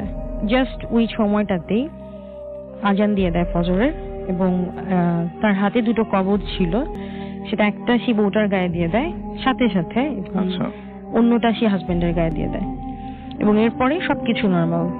তো সে এমন না যে সে যাওয়ার সময় কোনো কিছু সাইন করে গেছে বা ছেড়ে গেছে, বউটা অজ্ঞান হয়ে গেছে, কিচ্ছু না। সিম্পলি কোনো ওই ধরনের ভৌতিক কোনো ঘটনা হয়নি সেখানে। জাস্ট জায়নামাজ থেকে ওঠে এবং তাকে বলে যে তোমরা এই যে ঘটনাটা হলো 21 দিনের মধ্যে যাতে এই তাবিজটা শরীর থেকে না খুলে। তো বললো যে মানুষ মারা গেলে সেখানে গেলে অনেক সময় হয়তো আমরা শুনেছি যে তাবিজ নষ্ট হয়ে যায়, আল্লাহর কালাম নষ্ট হবে না। তাকে বলা হয়েছে তুমি পড়ে থাকবে, যে কোনো শর্তে যে কোনো মূল্যে গায়ে থেকে এটা খোলা যাবে না। তো খুব ভালো মতে সেও চলে যায়। 7 দিন ঘটনা এখানেই শেষ। 7 দিন পরে সে ভদ্রলোকে চলে যায়। তারপর 21 দিন বলা হয় যে তাবিজগুলো রাখতে, এরপরে সেটা তাদের ব্যাপার। তো 17-18 দিনের মাথায় তার হাজবেন্ড খুঁজে পাওয়া যাচ্ছে না। তো অনেক খোঁজাখুঁজির পরদিন সকালে দেখে তাদের পুকুরে, যেই পুকুরটাতে সেই বউটা পাশে অজ্ঞান হয়ে পড়েছিল, পুকুরটাতে সেই ছেলেটার লাশটা ভেসে ওঠে, এবং লাশের গায়ে কোনো তাবিজ ছিল না। তাকে দাফন কাফন করতে দেওয়া হয়। তো এবং কেউ জানে না যে কিভাবে মারা গেল, না, কারণ সারা তাদের পুকুরে এটা কিভাবে সম্ভব, এটা যদি অন্য কোনো নদীতে বা কিছুতে ভেসে আসতো। এবং এই পুকুরের সাথে এই ছেলে ছোটবেলা থেকেই জড়িত, অবশ্যই জন্ম থেকেই সেই পুকুরের সাথে জড়িত, ডুবে মরে যাওয়ার মতো কোনো তার এমন অসুস্থতাও ছিল না। যাক, তার কোনো পাওয়া যায় না, তাকে কবর দিয়ে দেওয়া হয়। বউটা থেকে যায় শ্বশুর বাড়িতে, কারণ সে অনেক স্বপ্ন নিয়ে আসে, এবং 2-3 মাসের মধ্যে মাসখানেক 2-3 মাস বা এর মধ্যেই সব এরকম এলোমেলো হয়ে যায়। সে থেকে যায় শ্বশুর বাড়িতে। একদিন তাদের পুকুর থেকে মাছ তোলে, সেই পুকুর থেকে মাছ তুলে সবাই কাটছে, বাসায় হয়তো কোনো প্রোগ্রাম। একটা সময় বউটাকে ডাকা হয়, বউটা যখন রেসপন্স করছে না রান্নাঘরে যায়, যে দেখে যে সেখানে বউটা নাক মুখে রক্ত এসে পড়ে আছে। আচ্ছা তো তখন তারা দেখে যে তার গায়ে কোনো সেই তাবিজটা নাই। তো অবশ্য 2-3 মাস হয়ে গেছে, তাবিজের অ্যাক্টিভেশন বা কি সেটা বোঝা না, আর প্রয়োজনও তো নাই এখন, যেহেতু হাজবেন্ডটাই মারা গেছে। তাবিজটা ছিল না, দূরে পড়েছিল, তো তাকেও সরিয়ে নেওয়া হয়। পরে যখন যেটা জানলো, মানে দেখলো যে পুকুর থেকে যে মাছগুলো তোলা হয়েছিল, সেই মাছের বড় কোনো একটা মাছের পেটের মধ্যে ওই তাবিজটা ছিল, যে তাবিজটা তার হাজবেন্ডের গায়ে ছিল।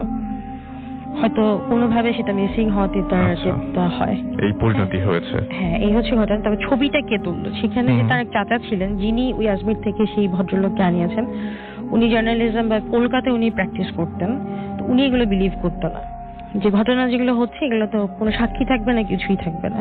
তো উনি সেখানে প্রেজেন্ট ছিলেন। সেই ভদ্রলোক কিন্তু এক অ্যাক্সিডেন্টে মারা যায়। ছবিটা কিন্তু থেকে গেছে, তাদের অ্যালবামে আচ্ছা। থেকে গেছে। তার মানে তারও ক্ষতি হয় কোনো না কোনো ভাবে। হ্যাঁ, ছবি সেখানে, কারণ সে জিনিসটা বিলিভ করতো না, এবং Right. বিলিভ করার মতো এখানে কোনো ঘটনাও হয় নাই। হুম। কিন্তু সবগুলো ঘটনা অ্যাডজাস্ট করলে শেষে যখন আমি জানলাম যে জি। এই হচ্ছে এই ছবির সারাংশ, এবং এই কারণে ছবিটাও দেখানো হয়, হুম। ঘরটাও দেখানো হয়। আচ্ছা এটাই ছিল ঘটনা।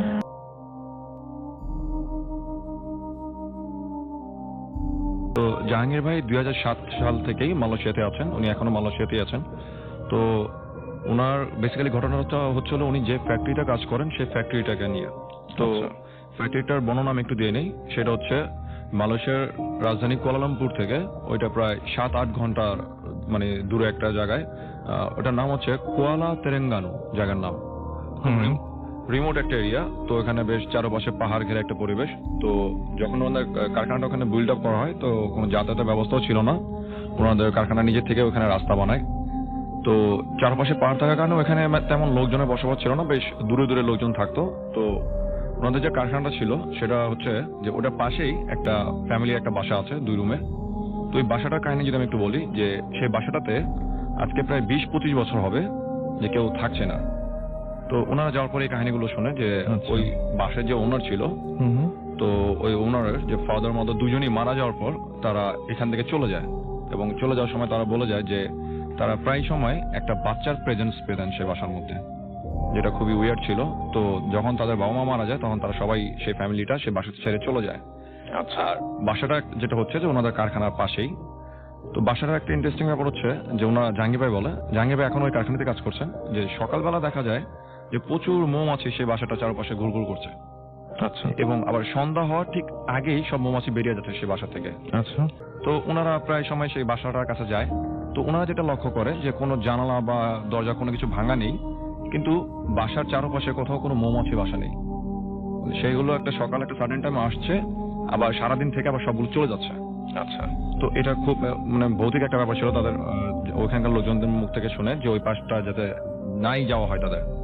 তো তাদের কারখানা যেটা, এটা একটা বেসিক্যালি একটা ফ্যাক্টরি, গাড়ি ফ্যাক্টরি। তো এখানে গাড়ি তৈরি করা হয়, এবং ওই কোম্পানির গাড়িগুলোকে আবার পুনরায় রিপেয়ার করার জন্য সেখানে আনা হয়। তো ওনাদের যে ফ্যাক্টরিটা ছিল সেটা বেসিক্যালি ছিল 4 তলার কয়েকটা বিল্ডিং ছিল, এবং ওনারা যেখানে থাকতেন সেটা যেন আলাদা রুম তৈরি করা ছিল, এবং কন্টেইনার দিয়ে তৈরি কিছু রুমও ছিল সেখানে। তো জাহাঙ্গীর ভাই যেখানে থাকতেন সেখানে হচ্ছে ওনার 2টা রুম ছিল। একটা রুমে উনি থাকতেন, এবং পাশের রুমে আরেকটা ছেলে থাকতো, বাংলাদেশে একটা ছেলে থাকতো। তো ওনারা যখন 2007 সালে মালয়েশিয়াতে যায়, তো একটা ঘটনা ঘটে ওনাদের সাথে, একজন কর্মচারীর সাথে। সে হচ্ছে 2 তলার ছাদ থেকে পড়ে যায়। 2 তলার ছাদ থেকে পড়ে যাওয়ার পর যেটা দেখে সবাই, যে তার বডিতে কোনো সিঙ্গেল কোনো স্ক্র্যাচ নাই, এবং হাতও ভাঙে নাই, কোনো মেজর কোনো ইনজুর্ডও হয়নি সে। আচ্ছা। বাট সে পড়ে যাওয়ার পর থেকেই মানে পাগলামি শুরু করে, এবং তাকে সবাই যেটা বলে যে তাকে মনে হয় ভূতে ধরেছে এরকম কিছু। তো তখন কিন্তু তাকে ঠিক 1-1.5 মাসের মাথায় তাকে আবার দেশে পাঠিয়ে দেওয়া হয়। আচ্ছা। তো যাই হোক, জাহাঙ্গীর ভাই সেখানে কাজ করা শুরু করে। তো উনি অনেকের মুখেই ওই জায়গা নিয়ে অনেক ঘটনা শুনে। তো একদিনকার ঘটনা হচ্ছে এরকম যে উনি সন্ধ্যার সময় কারখানা থেকে বের হয়ে যাচ্ছে, উনি ওনার রুমে ঢুকেছেন। তো ওনার রুমে ঢুকে উনি কাজ করতেছিলেন। তো উনি পাশেই দেখতেছেন যে ওই মানে উনি খেয়াল করতেছেন যে পাশের রুম থেকে কে একজন বারবার তার রুমে ঢুকছে, বের হচ্ছে, কিছু একটা করতেছে। আচ্ছা। তো উনি ভাবেন যে পাশের রুমে যে বাঙালি যে ছেলেটা আছে সে হবে। আচ্ছা। তো উনি ওনার কাজ নিয়ে বিজি ছিলেন, যেহেতু উনি কারখানা থেকে আসছেন মাত্রই, ফ্রেশ হবেন। তো এই সময় উনি দেখলেন যে বাইরে থেকে সবাই একসাথে রুমের ভিতরে ঢুকে। তো ঢোকার পর জাহাঙ্গীর ভাই বলতেছে যে তুমি একটু আগে আসলা, কই গেছিলা? তখন সে যেটা বলে যে একটু আগে আসলাম মানে আমরা তো সবাই মাত্র আসলাম, আরো কিছু বাঙালি ছেলে ছিল। আচ্ছা। আচ্ছা। তো জাহাঙ্গীর ভাই তখন আবার হেসে বলতেছে যে তুমি তো একটু আগে আসছিলে রুমের মধ্যে, কি নিয়ে গেছো রুম থেকে? তখন সে বলে যে না ভাই, আমি তো মাত্র আসছি রুমে, আমি এর আগে আসি নাই। তখন উনি ওটাকে স্কিপ করে যান, নর্মালি নেয় ব্যাপারটা। তো যাই হোক, সেদিনকার রাত্রের ঘটনা। তো ওনাদের হচ্ছে হলো বেসিক্যালি যে রাত 10টার মধ্যে ঘুমিয়ে যেতে হয়, আবার খুব আর্লি মর্নিং এ উঠতে হয়। আচ্ছা। তো উনি রাতের বেলা দেশে ফোন দিয়ে কথা বলে উনি ঘুমাবেন এরকম একটা সময়। তো ওনাদের ওই কারখানা যেটা এবং বাসা পুরোটা হচ্ছে চারপাশ দিয়ে তার কাটার মতো বাউন্ডারি দেওয়া ছিল, যাতে বাইরে কেউ ঢুকতে না পারে। আর ওখানে নেবার্স বলতে কেউই নেই, যেটা ওই বাসাটা ছাড়া, খালি অ্যাপার্টমেন্ট বাসাটা ছাড়া। তো উনি ঘুমানোর প্রিপারেশন নিচ্ছেন, প্রায় 11:30 এরকম সময় হবে। তো উনি মানে যেটা দেখতেছেন সেটা হচ্ছে ওনার রুমের দরজাটা খুললো, মানে খোলার পর 4 বছর কি 4.5 বছর 5 বছর এরকম হবে, এই বয়সে একটা বাচ্চা তার রুমের ভিতরে প্রবেশ করেছে। বাচ্চা, জি, আচ্ছা।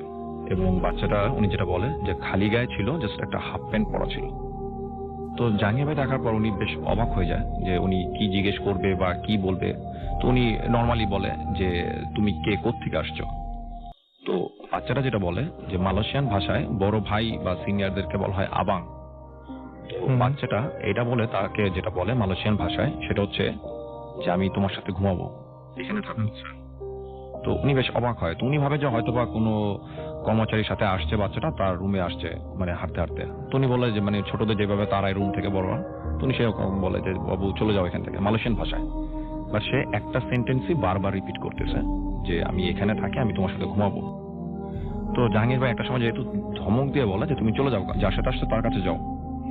সে বাচ্চাটা যেটা করে যে তখন সে শুনে যে রুম থেকে বের হয়ে যায়। তো জাহাঙ্গীর ভাই যেটা লক্ষ্য করে যে দরজা যদি বাইরের থেকে কেউ জোরে বাইরের দিকে টান দেয় যেভাবে দরজাটা লাগবে, আর যদি ধাক্কা দিয়ে লাগানো হয় যেভাবে লাগবে, দুটো দুই রকম। তো উনি দেখলেন যে বেশ জোরে মনে হচ্ছে বাইরে থেকে কেউ দরজা টান দিয়ে লাগিয়ে দিল, খুব জোরে একটা সাউন্ড হয়। আর বাচ্চা যদি রুমের দরজা খুলে ঢোকার মতো ছিল না, কারণ রুমের দরজার হাতলটা খুব উপরে ছিল। তো দরজার শব্দ শুনে, লাগানোর শব্দ শুনে পাশের রুম থেকে যে বাঙালি ছেলেটা ছিল সে বেরিয়ে আসে। তো বেরিয়ে আসে বলতেছে জাহাঙ্গীর ভাই কোথায় গেছিলেন এত রাতে। তখন সে কিছু বলে না, সে চুপ করে আসে। সে বলতেছে যে এত রাতে বাইরে গেছিলেন কেন, কারণ সে গেস করতেছে যে উনি হয়তো বাইরে থেকে ভিতরে আসছেন। তো উনি আর কোনো কিছু শেয়ার করেনি, উনি জাস্ট স্কিপ করে যায় ব্যাপারটা। বেশ ভয় পেয়ে যায় উনি। তো ভয় পেয়ে যাওয়ার পর ঠিক 8-9 দিন পরেরকার ঘটনা, উনি ঘুমাচ্ছেন রাতের বেলা ওই রুমেই। উনি এখনো ওই রুমেই থাকেন। আচ্ছা। এবং উনি শুনছেনও সেই রুমের থেকেই।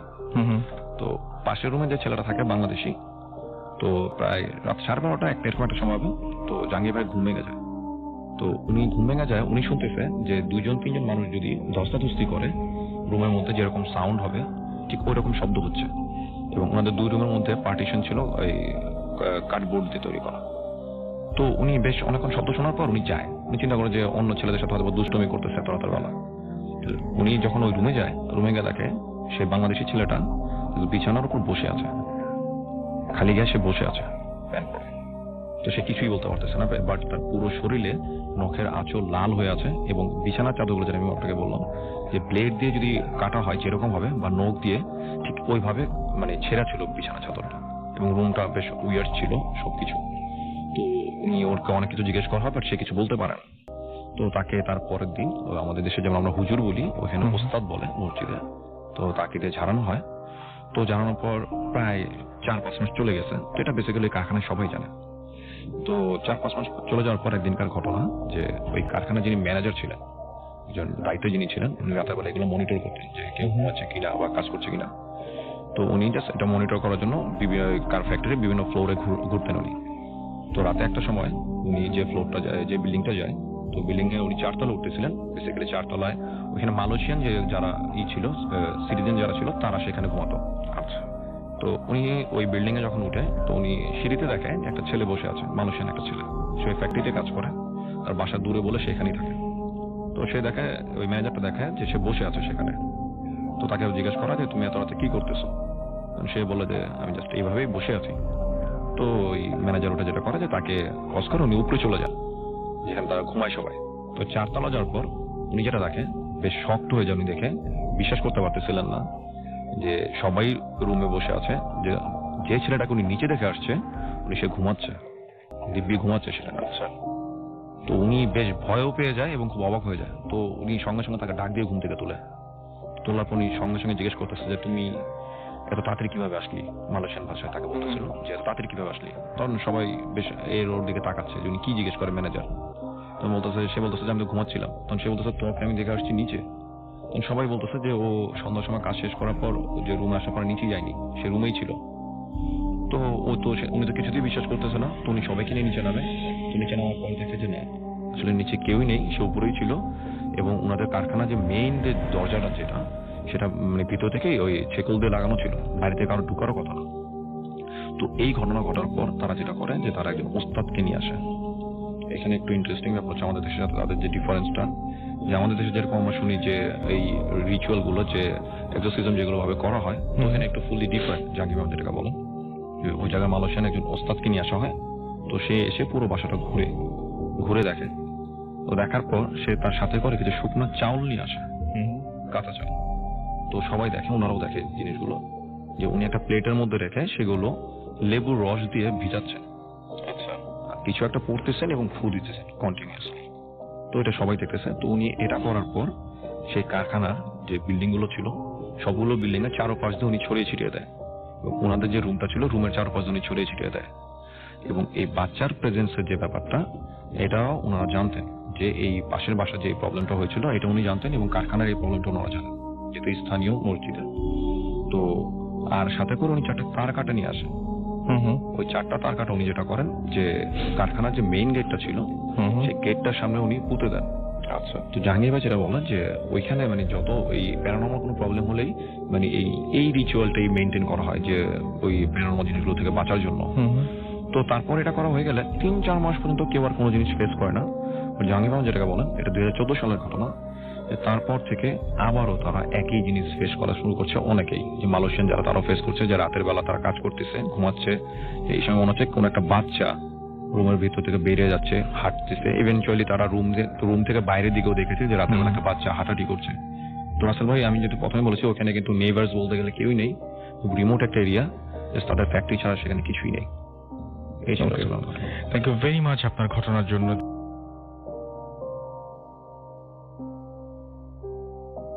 ঘটনাটা আমি অ্যাকচুয়ালি কালেক্ট করেছিলাম আমার এক সিনিয়র ভাইয়ার কাছ থেকে।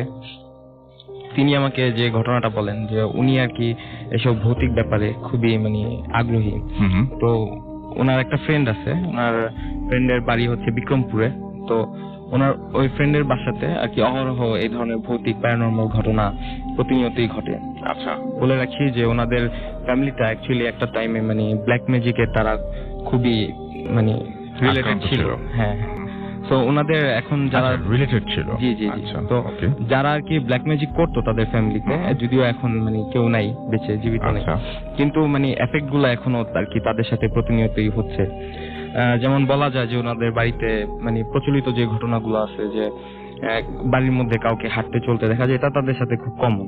এন্ড এই ব্যাপারটার সাথে তারা মানে রিলেটেড, তাদের এটা মানে খুবই কমন তাদের সাথে হওয়াটা। তো ওই ভাইয়ার একবার প্ল্যান করে যে তার ফ্রেন্ডের বাসায় যাবে, এবং যায়। তো প্রথম দিন যেটা হয়, ওনারা মানে কিছুই অ্যাকচুয়ালি এক্সপিরিয়েন্স করে না। সো হ্যাঁ, বাট ওনাদের মনে হয় যে হ্যাঁ হয়তো বা মানে যে পরিবেশটা মানে স্বাভাবিক না, অন্যরকম এরকম একটা ব্যাপার ছিল, যে হয়তো বা কেউ আছে আশেপাশে। এটা হয়তো বা মানে তারা এরকম একটা ইন্টেনশন নিয়ে গেছে যে হয়তো বা তারা ভৌতিক কোনো কিছু দেখবে, সো হয়তো বা এটার প্রভাব হইতে পারে, লাইক দ্যাট। তো ওনাদের ওখানে যে ব্যাপারগুলা, একটা ব্যাপার আছে যে এরকম একটা ব্যাপার প্রচলিত, যে ওনাদের ফ্যামিলিতে যদি কখনো কেউ অসুস্থ হয় বা কেউ আক্রান্ত হয়, তো দেখা যায় যে ওনাদের যে বাসায় যে এন্টিটি গুলা আছে, ওনাদের যেটা মানে ধারণা, ওরা মানে হেল্প করে। লাইক এখন কেউ কাউকে ক্ষতি করে না, বাট হেল্প করে। যেমন একটা ব্যাপার হচ্ছে যে ধরেন কেউ যদি অসুস্থ হয়, তাকে সেবা টেবা করে, এরকম লাইক অনেকে ফিল করে। তো যেটা হয়, প্রথম দিন কিছুই দেখে না, সেকেন্ড দিন আমার ভাইয়াটা একটা ফ্রেন্ডের সাথে, ওনাদের মানে যাদের বাড়ি তাদের সাথে ছিল, রাত্রে মানে ঘুমাইছিল। তো সারাদিন জার্নি করছে, খুব টায়ার্ড। উনি একটা পর্যায়ে যেটা ফিল করে যে ওনার মাথায় কেউ হাত বুলাই দিতেছে। আচ্ছা, তো উনি হঠাৎ তার চোখ খুলে, এবং মানে ঘুমন্ত একটা অবস্থা পরিস্থিতি, ওরকম সময় যেটা দেখে রাসেল ভাই, যে মানে কালো একটা কিছু শ্যাডো টাইপ, তো ওটার চোখ নাই, জিনিসটা ওনার দিকে তাকায় আছে। তো উনি যখন ওটার দিকে তাকায়, ওটা একটা চোখ নাই তাকিয়ে আছে, মানে আর কি মানে বোঝা যাচ্ছে যে মানে ফেসটা ওনার দিকে করা, মানে হয়তো বা তাকে দেখছে, লাইক সামথিং লাইক দ্যাট। তো উনি যখন মানে দেখে ওটার দিকে, তো উনি যেটা করে সবার আগে ওনার ফ্রেন্ডকে আর কি হাত দিয়ে নক দেয়।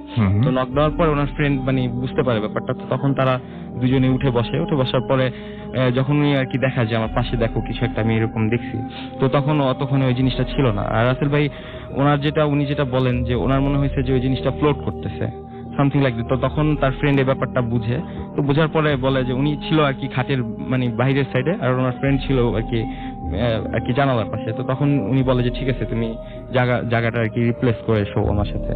তো উনি এরকম শো। আর একটা ব্যাপার যে ওনারা মানে দেখে যে হয়তো বা রুমের মধ্যে এই রুম থেকে ওই রুমে কেউ পাস করতেছে, বাট যখন মানে ওই রুমে যাওয়া হয় তো দেখে যে ওই রুমে আলটিমেটলি কেউই নেই। আর আরেকটা ওই বাসার একটা ঘটনা আছে যে যেমন লাইক ওই বাসায় মানে আর কি বাসার সাথে একটা কবরস্থান আছে ওনাদের নিজেদের। তো ওই কবরস্থান কেন্দ্রিক ঘটনা হচ্ছে যে রাত্রে প্রায় সময় যেটা দেখা যায়, এটা হচ্ছে মানে অনেক সময় এটা ঘটে যে কেউ একজন মানে কবর খুঁড়তেছে রাত্রের বেলা। রাসেল ভাই গ্রাম এমনিতে পরিবেশটা থাকে অনেক খুবই নীরব থাকে, তো ওই সময় যদি আপনার মানে কেউ আর কি মাটি খুঁড়ে, তো ওইটার একটা শব্দ কিন্তু মানে আশেপাশে এটা পাওয়া যায় যে, তো ওই জিনিসটা ওনারা প্রায় শুনছে। আর দূর থেকে দেখলে দেখা যায় যে মানে কেউ একজন একটা কবর খুঁড়তেছে ওই কবরস্থানে, জাস্ট এটাই। বাট সকালে গেলে ওই কবরও নাই, মানে লোকও নাই। এ হচ্ছে রাসেল ভাই। আর ওনাদের যখন মানে যে টাইমে ওনারা ব্ল্যাক ম্যাজিকটা করতো, তো ওই টাইমেও মানে ওনাদের ফ্যামিলির অনেকে এই ব্যাপারটা নিয়ে আর কি অনেকভাবে হ্যারাস হয়েছে। কারণ সবসময় তো ব্যাপারগুলা আর কি পজিটিভ থাকে না। তো অনেক সময় দেখা যাচ্ছে যে মানে ওনার যে দাদা যে এগুলোর সাথে রিলেটেড ছিল, তো উনি এগুলাকে কন্ট্রোল করতো। তো অনেক সময় হয় কি যে ওদেরও মানে যাদের দিয়ে কাজ করায়, তো ওদেরও তো কিছু ডিমান্ড থাকে। তো সবসময় যখন ডিমান্ডটা ফুলফিল না হয়, তো দেখা যাচ্ছে যে ওনাদের ফ্যামিলির অনেককে অনেকভাবে হ্যারাস করতেছে।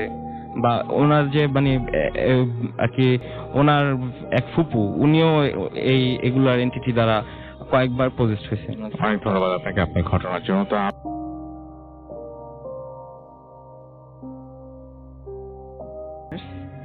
আফনান এগেইন।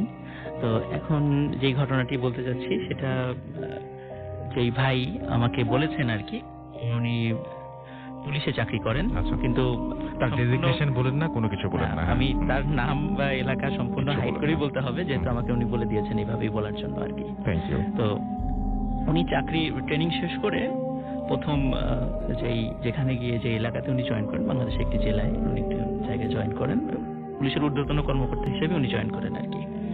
তো জয়েন করার পরে এক সপ্তাহ উনি চাকরি করার পরে হঠাৎ ওই সময় ওই বৈশাখ মাস ছিল, ঝড় বাদলের দিন। জি। তো ওই দিনের বেলা থেকে ঝড় হচ্ছিল, সারাদিনই ঝড়, এবং ঝড়ে গাছপালা উপড়ে গেছে, বিদ্যুতের লাইন ছিঁড়ে গেছে, ইলেকট্রিসিটি নাই, কিছুই নাই এদিকে। কারণ যারা পুলিশ অফিসার আমাদের সবসময় তো ফোন আসে, সারাক্ষণ তো ফোনে কথা বলতে হয়, যে ব্যাটারি চার্জও তো শেষ হয়ে যায়। তো একটা সময় দেখা গেল ওনার ব্যাটারি চার্জও শেষ হয়ে গেছে, এবং ওনার যারা আরো অফিসার ছিলেন তাদেরও একই অবস্থা ফোনের। তো কারোর সাথে ওইভাবে কন্ট্যাক্ট করা যাচ্ছে না। তো এদিকে রাতের বেলা এরকম চললো। রাতের বেলা যখন উনি ঘুমিয়ে পড়েছেন, সর্বদালের দিন তাড়াতাড়ি শুয়ে পড়েছেন, হঠাৎ রাত 11টা কি 12টার দিকে ওনার দরজায় একজন নক করছে, যে স্যার স্যার বলে দরজা নক করছে। তখন উনি চিনলেন যে গলাটা পরিচিত। একজন দরজাটা খুললেন, দেখলেন যে ওই থানারই মালি, যিনি বাগান পরিচর্যা করেন। মানে স্যার আপনাকে এখনই একটা জায়গায় যেতে হবে।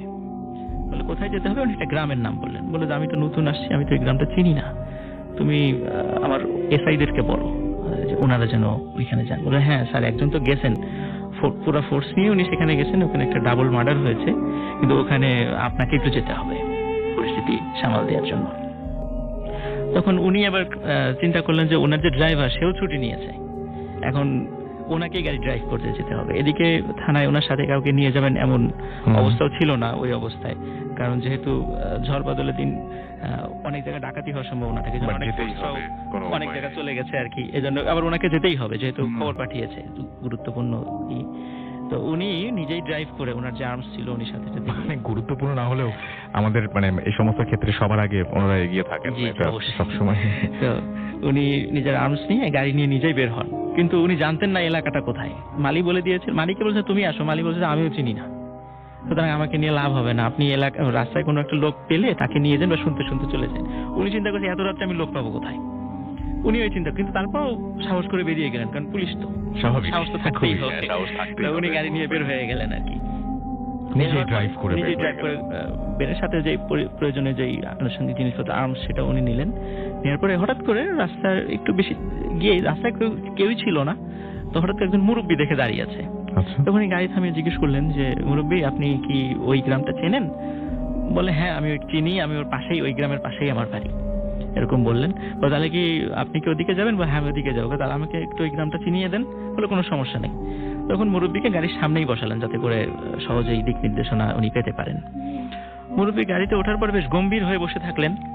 মনে হচ্ছে যে পুলিশকে দেখে উনি পছন্দ করছেন এমন একটা অবস্থা, ওই মুরব্বী বা পুলিশ পছন্দ করেন এরকম একটা অবস্থা। কিন্তু ওনার গম্ভীরতার কারণ উনি বুঝতে পারলেন না যে এত রাত্রে আমারও একটু উপকার হলো, ওনারও তো উপকার হলো, ওনাকে কিন্তু লিফট উনি দিচ্ছেন। গম্ভীর হয়ে বসে আছেন কেন? হঠাৎ করে ওই লোকটি কথা বলে উঠলো যে আমি ঠিক যেভাবে গাড়ি চালাতে বলবো আপনি ওইভাবেই গাড়ি চালাবেন। কমেন্ট করছে। কমান্ড করছে। উনি তো আরো অবাক যে কি ব্যাপার, ইনি আমাকে কমান্ড করার কি, বা উনি আমাকে কেন কমান্ড করছেন? তারপর কেন জানি উনি ওনাকে কিছু বলতে পারছেন না। তখন উনি বললেন আচ্ছা ঠিক আছে, এটুকুই বললেন, শুধু গাড়ি চালাচ্ছেন। তো পাকা রাস্তা ঠিক যেখানে শেষ হয়ে গেছে বেশ অনেক দূর যাওয়ার পরে, তখন হঠাৎ করে দেখে যে রাস্তাটা মাটির, সামনে মাটির, বৃষ্টি টিষ্টি হওয়ার কারণে কাদা হয়ে গেছে, তো রাস্তাটা দুদিকে চলে গেছে, ডান দিকে বাঁ দিকে। তখন ঠিক ওই মোড়েই একটা লোক দাঁড়ানো, 40-45 বছর বয়সে একটা লোক দাঁড়ানো, কালো মতো। উনি যে গাড়ির লাইটের আলোতে ঠিক যেভাবে দেখেছেন আর কি, কোচা কোচা দাঁড়িয়ে এরকম দেখেছেন। তো ওনাকে আবার বলছেন, কারণ ওই মুরব্বীর প্রতি উনি একটু নাখোশ, কারণ এইভাবে কমান্ড করছেন। ওই লোকটাকে জিজ্ঞেস করছে এই ভাই ওই গ্রামটা কোন দিকে? তখন ওই লোকটা বললো যে এই যে বাঁ দিকে চলে যান গাড়ি নিয়ে। এটা বলেই ওই লোকটা ওখান থেকে সরে চলে গেছে। তখন উনি যেই গাড়িটা বাঁ দিক নিয়ে যেতে যাবেন, হঠাৎ করে ওই মুরব্বী ওনার হাত চেপে ধরেছে। ঠান্ডা দেখে যে মুরব্বীর হাতটা খুবই ঠান্ডা, মানে স্টিয়ারিং এ ওনার হাতের উপর হাত চেপে ধরেছে, বলে যে গাড়ি বাম দিকে নেবেন না, গাড়ি ডান দিকে চালান। তখন উনি বেশ মানে যেহেতু রাগের স্বরে উনি ওই মুরব্বী বললেন তাকে গাড়ি ডান দিকে চালান। উনিও কেন জানি তখন আর কোনো উচ্চ করতে পারলেন না, উনি ডান দিকেই গাড়ি চালাতেন।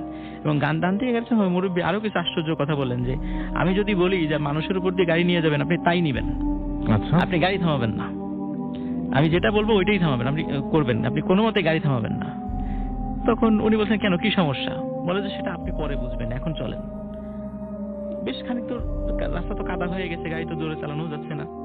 তো বেশ খানিকটা যাওয়ার পর থেকে একটা বুড়ি লোক, সাদা কাপড় পরা একটা বুড়ি লোক আসছে, মানে লাঠিতে ভর করে রাস্তা পার হচ্ছে। তখন ওই মুরব্বী বলছে আপনি বুড়ির উপর দিয়ে গাড়ি চালিয়ে দেন।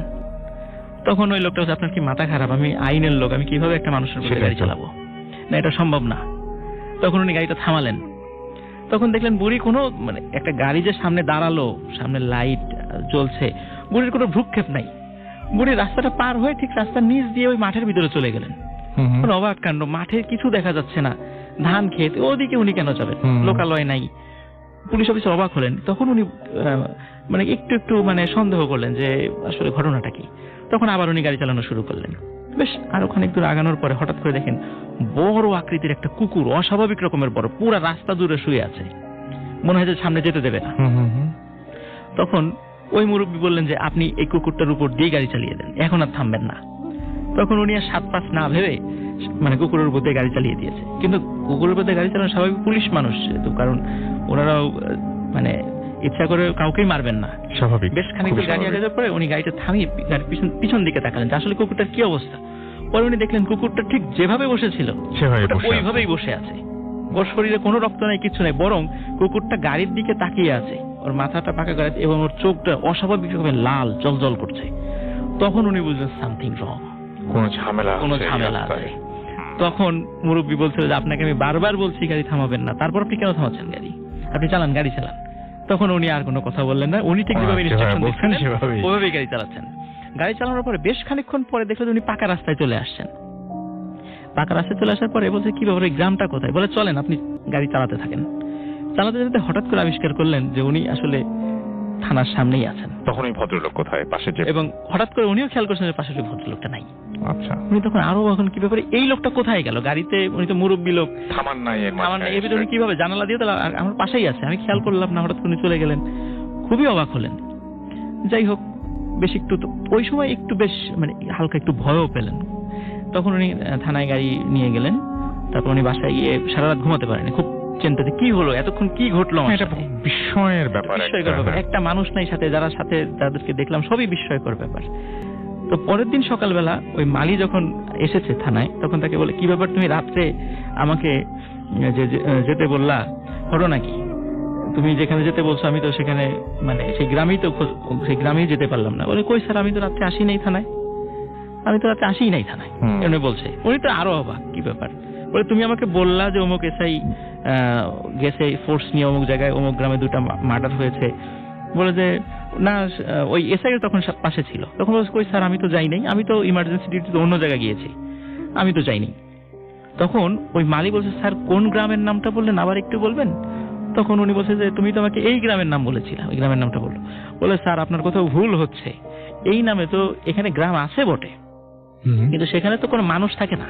আচ্ছা। ওখানে অনেকদিন আগের একটা শ্মশান আছে, ওটা তো নদীর পাড়ে, ওইটা ওই নামেই পরিচিত। ওখানে মানুষ থাকে না, ওখানে বড় বট গাছ আছে, অনেকেই রাতের বেলা ওখানে অনেক কিছু দেখে। তো আপনাকে তো মানে প্রশ্নই আসে না যে কেউ ওখানে যেতে পারবে, মানুষ না থাকলে মার্ডার হবে কিভাবে? তো উনি এই বিষয়টা নিয়ে আর কোনো কথা বলেন না, আর কারোর সাথে শেয়ারও করেন না, ওটা ওখানেই চুপ হয়ে গেছেন। তো পরবর্তীতে ওনার মানে খুব পরিচিত একজন ভালো আলেমের সাথে উনি ঘটনাটা শেয়ার করেন। শেয়ার করার পরে ওই আলেম, উনি আবার মানে ওনার খুব আল্লাহওয়ালা লোক ছিল, ওনার কিছু জিন ছিল, তারাও আল্লাহওয়ালা, জিনগুলো আল্লাহওয়ালা ছিল। তো তাদেরকে জিজ্ঞাসা করা হলো আসলে ওই দিন ঘটনাটা কি হয়েছে। তো বলে, আসলে উনি ওনার চাকরির শুরুর দিকেই কোনো একটা লোকের সাথে উনি দুর্ব্যবহার করে ফেলেছিলেন। ওই লোকটা ব্ল্যাক ম্যাজিক করতো। তো উনি চিন্তা করেছিল যে যেভাবে হোক এই অফিসারকে ক্ষতি করতে হবে। তখন উনি ওনার অনুগত কিছু জিনদেরকে দিয়ে এই কাজটা করাতে চেয়েছিলেন, ওনার ক্ষতি করতে চেয়েছিলেন। এবং মানে ওই সময় যে মুরব্বিটা ছিল ওইটা একটা ভালো জিন ছিল, এবং ওই থানার পাশে যে মসজিদ ছিল, একটা মাদ্রাসা ছিল, তখন ওই জিনটাও ওইখানে মানুষের বেশি সালাত আদায় করতো। এবং ওই পুলিশ অফিসার, থানার ভিতরে মসজিদ না থাকার কারণে উনি ওই মসজিদে যেহেতু নামাজ পড়তো, তখন মানুষের সাথে ওনার একটা ভালো, ওই 7-8 দিনই ভালো একটা সম্পর্ক সৃষ্টি হয়ে গেছিল। মানে উনিও আল্লাহর লোক ছিলেন, উনি আল্লাহর লোক ছিলেন, কিন্তু উনি আসলে মানুষ ছিলেন না। ওনারা জিন বলে, উনি আসলে জিন ছিল। আচ্ছা। তো উনি ওনাকে সেভ করেছে ওই জায়গা থেকে। না, আমি বললাম যে যিনি পুলিশ অফিসার কথা বলছেন তিনিও নামাজ পড়তেন ওইখানে, জি, অবশ্যই। সেই জন্যই বলছেন যে মানে দুজনের সাথে হয়তো পরিচয়টা ওইখানে হয়েছিল নাকি? পরিচিত হয়েছিল, কিন্তু ওই বেশে কিন্তু ওখানে দেখা হয়নি। মানে ব্যাপারটা চিন্তা করে দেখেন, যেরকম ঝড় বৃষ্টি রাত ছিল তো নিশ্চয়ই, এবং সেরকম একটা রাতের বেলায় একজন এরকম পাশে আপনি ড্রাইভ করছেন এবং আপনার ড্রাইভিং সিটের পাশে আপনার পাশে বসে আছেন, মানে ফ্রন্ট সিটে বসে আছেন একজন জিন, যিনি মানুষ না, এবং তিনি ইনস্ট্রাকশন দিচ্ছেন, আপনি গাড়ি চালাচ্ছেন। এটা মানে যে কারো পক্ষে মেনে নেওয়াটা কতটা কঠিন হতে পারে। এবং এইরকম একটা অবস্থা, এরকম একটা পরিস্থিতিতে যখন আপনি মোটামুটি বুঝতে শুরু করেছেন যে কোনো একটা ঝামেলা তো আছেই, আমার পাশে যিনি বসে আছেন তিনি আর যাই হন না কেন স্বাভাবিক কেউ নন, হয়তো অস্বাভাবিক কিছু কোনো একজন। আমরা গাড়িতে সচরাচর কাউকে রাস্তা থেকে তুলে লিফট দেই না, আমাদের সেই ধরনের সাহস বা মানসিকতা কোনোটাই এই মুহূর্তে তো নেই। কিন্তু ব্যাপারটা চিন্তা করে দেখুন যে কোনোদিন যদি এরকম কোনো একটা ঘটনা যদি ঘটে যায়, কোনোদিন যদি হঠাৎ করে এরকম কারোর সাথে দেখা হয়ে যায়, তখন কি করবেন আপনি?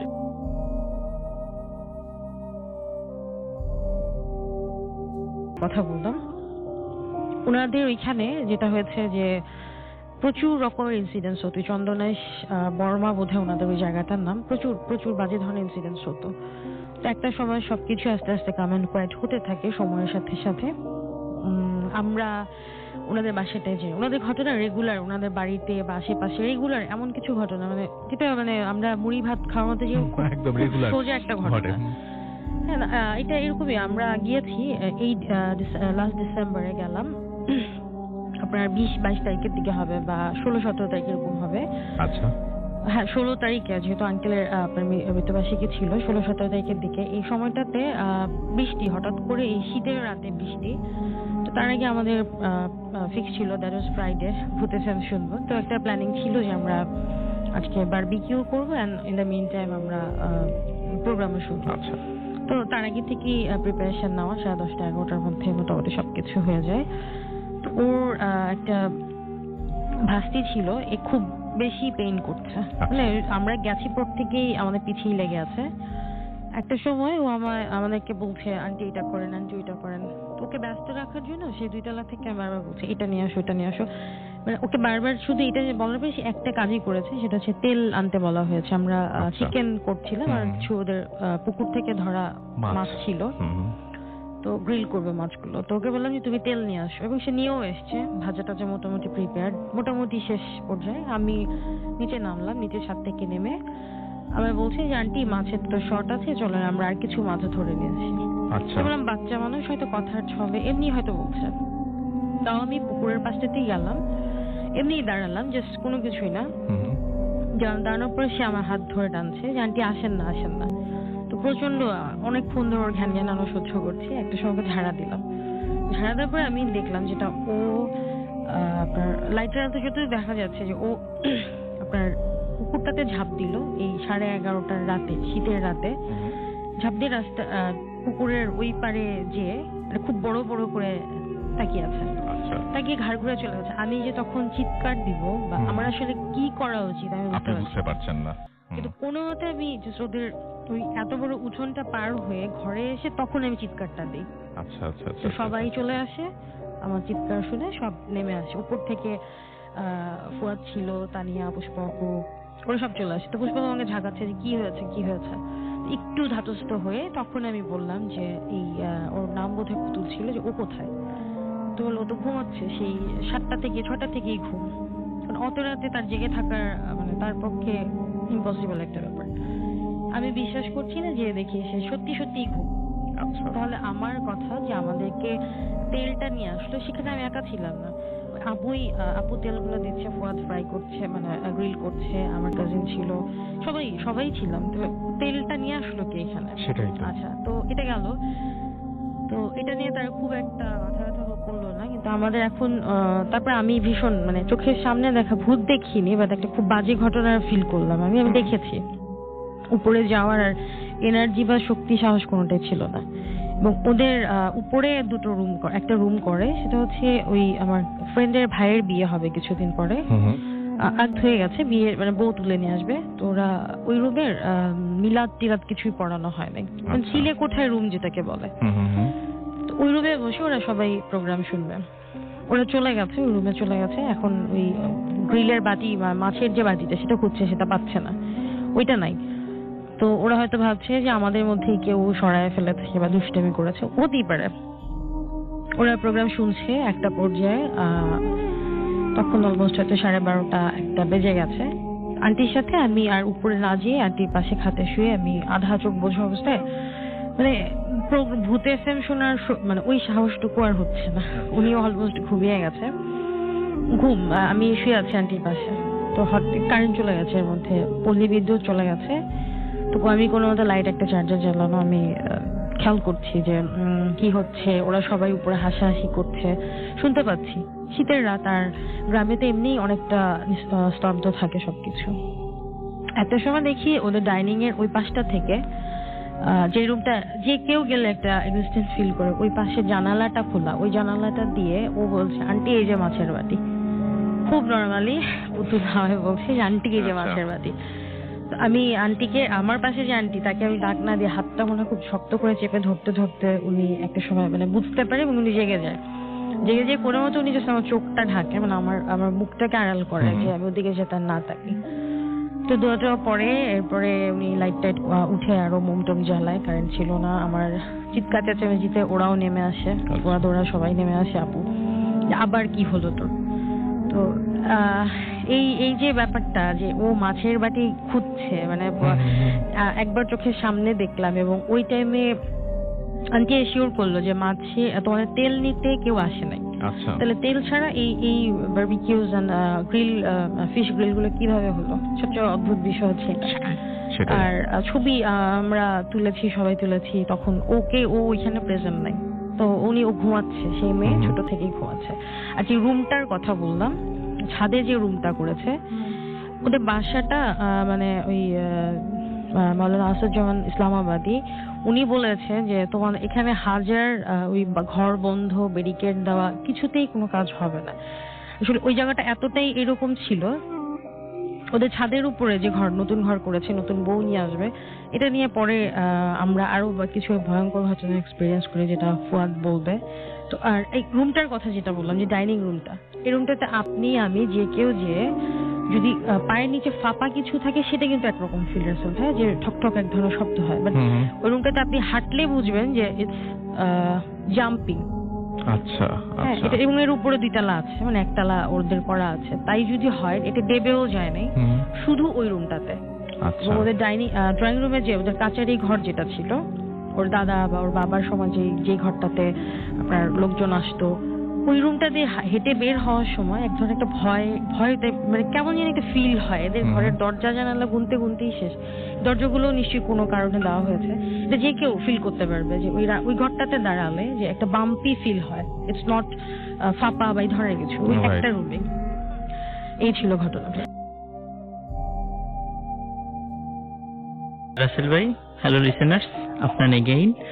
রাসেল ভাই, এখন যে ঘটনাটি আমি বলতে চাচ্ছি সেটা আমারই সহপাঠীর বাবার সঙ্গে ঘটে যাওয়া ঘটনা, এবং ওদের পুরো পরিবারই ওই ঘটনার জন্য সাফারার হয়েছেন বলতে পারেন।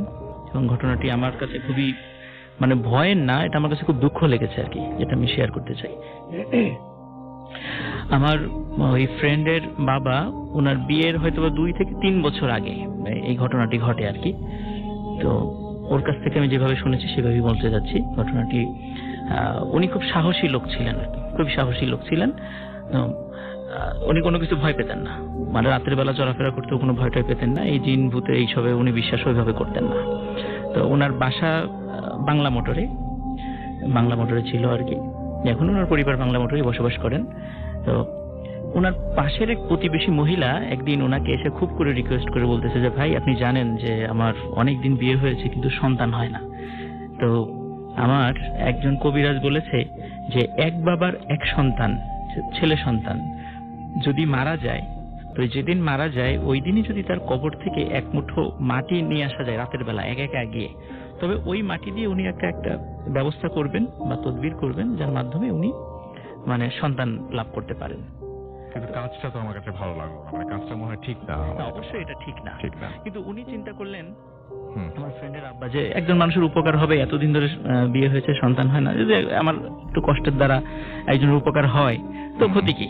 তো উনি বলছে ঠিক আছে, আমি কাজটা করে দেবো, তুমি খালি আমাকে জানাবা যে কখন কোথায় যেতে হবে, এটা আমাকে বলবো। বলে ঠিক আছে ভাই, আমরাই আপনাকে বলে দেবো। তো একদিন বেশ কয়েক মাস পরে হঠাৎ করে একদিন ওনাকে বললেন যে ভাই আজকে একটু চলেন, দিনের বেলা যে একটা কবর আপনাকে দেখিয়ে দেব। তো বিকালের দিকে গিয়ে ওনাকে দেখা যায় যে এই কবরটা আজকে হয়েছে, আমরা খবর পেয়েছি এটা এক বাবার এক সন্তান যে মারা গেছে, আপনাকে এই কবরটার থেকেই মাটি নিয়ে আসতে হবে রাতের বেলা। উনি বলছে এটা কোনো ব্যাপার না। তো এটা আমাদের ঢাকা শহরের খুবই একটা নামকরা একটা কবরস্থান, অনেকে বললেই বুঝতে পারবেন, আজিমপুর কবরস্থান এটা। তো আজিমপুর কবরস্থানটা উনি দেখে আসলেন যে এটা মানে কোন জায়গায় কবরটা আছে। উনি রাতের বেলা মানে লেট নাইটে সম্পূর্ণ একা কবরস্থানে গেলেন। এই ঘটনা আজ থেকে আরো প্রায় 35 বছর আগের ঘটনা আর কি। তখন তো এত উন্নত ছিল না, আরো মানে ছিল, এখন তো অনেক লাইটিং আছে আজিমপুর কবরস্থানে, তখন তো এত কিছু ছিল না। তো উনি রাতের বেলা যখন ওই কবরটার কাছে যান, তো যাওয়ার পরে উনি কোনো কিছু 7-5 না ভেবেই উনি এক মুঠো মাটি হাতে নেন এবং ওনার কাছে একটা পাত্রের মধ্যে সেই মাটিটা রেখে যেই না পিছনের দিকে ঘুরেছেন, হঠাৎ করে দেখে ওনার মুখোমুখি প্রায় ওনার উচ্চতার 2টো কুকুর, মানে সম্পূর্ণ কালো কুকুর, চোখ জলজল করছে, ওনার দিকে তাকিয়ে আছে। তো উনি দেখে প্রথম দিকে ভয় পেলেও নিজেকে সামলে নিলেন এবং উনি বুঝলেন যে এটা স্বাভাবিক কিছু না, কিন্তু উনি যেহেতু এগুলো কিছুই ভয় পেতেন না, তো উনি কুকুর দুটোকে সামনে থেকে হটিয়ে দেওয়ার চেষ্টা করেন, কিন্তু কুকুর দুটো কিছুতেই ওনার পথ ছাড়ছে না।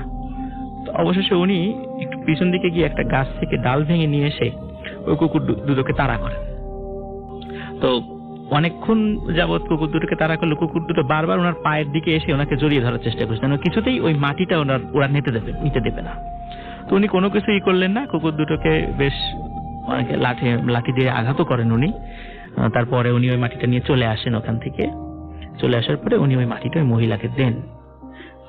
এখানে ঘটনাটা যদি শেষ হয়ে যেত তো ভালো হতো, কিন্তু ঘটনাটা শুরুই বলতে পারেন এখান থেকে, যে এরপরে যে ঘটনাটা ঘটে, ওই মহিলা কিন্তু সত্যি মানে তার সন্তান হয়েছিল, ছেলে সন্তান হয়েছিল, কিন্তু বছরের একটা নির্দিষ্ট দিনে ওই যে লোকটা আমার ফ্রেন্ডের যে বাবা, বছরের একটা নির্দিষ্ট দিনে উনার মানে নাক মুখ দিয়ে মানে সম্পূর্ণ তাজা রক্ত বের হতো আচ্ছা ওই দিনটাতে, যে দিনটাতে উনি ওই মাটিটা আনতে গিয়েছিলেন। আচ্ছা এরপর উনি বিয়ে করেন। এরপর যে ঘটনাটা ঘটে, ওনার কিন্তু মানে শুরুর দিকে অনেক সন্তান মারা গেছে, ওনার সন্তান বাঁচত না, শিশু বয়সেই ওনার সন্তান মারা যেত। এবং ওনার সন্তানদেরকে উনি অনেক ছোট রেখেই উনিও হঠাৎ করে মারা যান। পরবর্তীতে উনি মারা যাওয়ার পরে ওনার মৃত্যুর কারণ অনুসন্ধানে জানা গেল ওনার শরীরের ভিতরে মানে বলতে পারেন যে প্রত্যেকটা অঙ্গ প্রত্যঙ্গই পচন ধরে মানে সম্পূর্ণ নষ্ট হয়ে গিয়েছিল। কিন্তু এইটা উনি কখনোই বুঝতে পারেন নাই যে উনি অসুস্থ, এবং হঠাৎ করে উনি অসুস্থ হয়েছেন, ওই দিন তখনই উনি মারা গেছেন। এটা খুবই দুঃখজনক ঘটনা যে উনি ছোট বাচ্চাদেরকে এতিম করে উনি চলে গেলেন। তো এটা আসলে ভয়ের কতটুকু আমি জানি না রাসেল ভাই, তবে আসলে এখান থেকে অনেক কিছু শেখার আছে যে এই ধরনের কাজগুলো বিশেষ করে ব্ল্যাক ম্যাজিকে করা যেমন উচিত না, সহযোগিতা করা উচিত না। সেটাই। এটাই ছিল ঘটনা। মুখ থেকে যখন আমি ঘটনাটি শুনি, তো এটা হচ্ছে ওনার ইউনিভার্সিটির এক ক্লাসমেটের মুখ থেকে উনি ঘটনাটি শুনেন। তো ঘটনাটি হচ্ছে ভূতের গলি, ধানমন্ডির ভূতের গলি ওই জায়গার। তো ওনার ক্লাসমেট ওনাকে বলে যে এটা 75 আর 80s এর দিককার একটি ঘটনা। আচ্ছা তো তখন ওই আপুর ক্লাসমেট ক্লাস 3-4 পড়েন। তো ওই বাসাটা হচ্ছে তাদের ওই ভূতের গলিতে ওই সময় সবচেয়ে বড় একটা বাসা তাদের ছিল। আচ্ছা তো ওইভাবে ডেভেলপ করা ছিল, চারপাশ দিয়ে বাউন্ডারি করা ছিল। তো ওই তাদের বাসা নিয়ে ওই নেইবারসরা যেটা বলতো, আশেপাশের লোকজন যেটা বলতো যে রাতের বেলা নাকি বেশ বড় আকারের একটা সাপ, মোটা, যে সার্কেলই তাদের বাসাটাকে ঘিরে রাখতো। আচ্ছা তো এটা ওই জায়গার লোকজনরা বলতো, বাট উনি কিন্তু কোনোদিন এটা ফেস করেনি বা দেখেও নাই। আচ্ছা আরেকটা ব্যাপার যেটা ছিল যে ওনাদের বাসায় যে আম গাছগুলো ছিল, তো সেই আম গাছগুলোর মানে কোনো আমই কিন্তু তারা নিজেরা খেতেন না। ওই আম মানে পেকে পড়ে থাকলেও তারা যেটা করতো যে কাজের লোকদেরকে দিয়ে সেগুলো উঠিয়ে ওই আশেপাশের লোকজনদেরকে দিয়ে দিত তারা। আচ্ছা নিজেরা কেউ খেত না সেগুলো। তো যাই হোক, তো ওই ভাইয়া যেটা বলে যে ওই ভাইয়ার তখন মেজো কাকার বিয়ে হয়, প্রায় 7 কি 8 দিন হবে বিয়ের। তো নতুন বউ বাসায়, তো সবাই ওনাদের ডাইনিং স্পেসটা ছিল নিচের ফ্লোরে, তো ওনার কাকার রুমটা ছিল উপরে 2 তলায়। তো নিচে নাস্তা রেডি করা হয়, তো রেডি করার পর তাকে বলা হয় যে তার কাকা কাকিকে গিয়ে ডাক দেওয়ার জন্য। তো উনি ছোট মানুষ, তো উনি যায় উপরে। তো সবাই নিচে এদিকে ব্রেকফাস্টে রেডি করে মানে সবাই ওয়েট করছে তাদের জন্য যে তার নতুন হাজব্যান্ড ওয়াইফ তারা আসবে নিচে। তো উনি ডাকার জন্য যায়, তো উনি নক করা শুরু করে দরজায়। তো প্রায় 2-4 মিনিট হয়ে যায় উনি নক করতেই আসে, বাট ভিতরে কোনো রেসপন্স নাই, ছোট মানুষ উনি। তো ঠিক কিছুক্ষণ পর ভিতর থেকে তার যে চাচার ওয়াইফ যিনি, যাকে দেখে যে সে দরজা খুলে, এবং দরজা খোলার পর বেশ রাগান্বিত একটা চেহারা তার দিকে তাকিয়ে আছে। তো সে ছোট মানুষ এমনিতেই ভয় পেয়ে যায় দেখে। তারপর নতুন চাচি ওনার, তো সে বলতেছে যে এরকম যে আপনাদেরকে নিচে ডাকতেছে সবাই একসাথে নাস্তা করবে এই জন্য। তখন উনি কিছু বলে না, তখন উনি আবারও বলে যে আপনাদের 2 জনকে নিচে ডাকে সবাই নাস্তা করবে একসাথে। তো এটা শোনার পর তার কাকি যেটা করে, ওনার কাকি যিনি ছিলেন, তো উনি দরজাটা মানে খুব জোরে লাগিয়ে দেয় তার মুখের উপরেই। তো উনি দরজা যখন খোলা ছিল, ফাঁক করা ছিল মানে অল্প, তখন উনি বাইরে থেকে যেটা দেখা যে খাটের মধ্যে ওনার আঙ্কেল যিনি উনি শুয়ে আছেন, মানে যেটা বুঝতে পারেন উনি ওনার কাকাই শুয়ে আছেন খাটের মধ্যে। তো যাই হোক উনি নিচে নেমে যায়, তো খেলাধুলা করতে থাকে। এদিক দিয়ে সবাই রেডি হয়ে নিচে বসে আছে, তো কোনো খবর নাই, তার উপর থেকে কেউই নামতেছে না। এদিক দিয়ে তাকে জিজ্ঞেস করা হয় যে কি তোমাকে না বললাম যে কাকাকে গিয়ে ডাক দেওয়ার জন্য কাকিকে। সে বললো তো আমি তো গেছিলাম অনেকক্ষণ আগে, তো এরকম কাকি দরজা খুলছে, দরজা খোলার পর কাকিকে বলছি, কাকি কিছু বলে নাই, দরজা লাগিয়ে দিছে। ওনারা ভাবে হয়তো একটু ঘুমাচ্ছে। তো বেশ খানিকক্ষণ পর প্রায় 10-15 মিনিট হয়ে যায়, তো তারপর তারা নিজেরা গিয়ে ডাকাটাকে শুরু করে। আচ্ছা সবাই যায়, তো ডাকাটাকে শুরু করে, বাট ভিতর থেকে কোনো রেসপন্স আসছে না, এটা বেশ অস্বাভাবিক ছিল। তো অনেকক্ষণ ডাকাটাকি করার পর যেটা হয়, তারা সবাই যেটা দেখে যে ওনাদের ওয়াশরুমটা ছিল পাশে। তো পাশের ওয়াশরুম থেকে তার কাকার যে ওয়াইফ, যাদের বিয়ে হয়েছে কিছুদিন আগে, তার সে ওয়াইফ বের হয়েছে, তার কাকি বের হয়েছে ওয়াশরুম থেকে। তো সবাই বলতেছে যে তোমাদের এতক্ষণ আগে ডাক দেওয়া হয়েছে নিচে নাস্তা করার জন্য, তোমাদের কেউ নিচে নামতেছ না, তাই উপরে আসলাম। তখন সে বলতেছে কই না তো, আমাদের তো কেউ এসে নক করেনি, আমি তো সেই ওয়াশরুমে অনেকক্ষণ ধরে। তখন উনি বলতেছে যে আমি তো একটু আগে আপনাকে এসে দরজা নক করার পর আপনি দরজা খুলছেন, আমি আপনাকে বলছি এবং আপনি দরজাও লাগিয়ে দিচ্ছেন আমার মুখের উপর।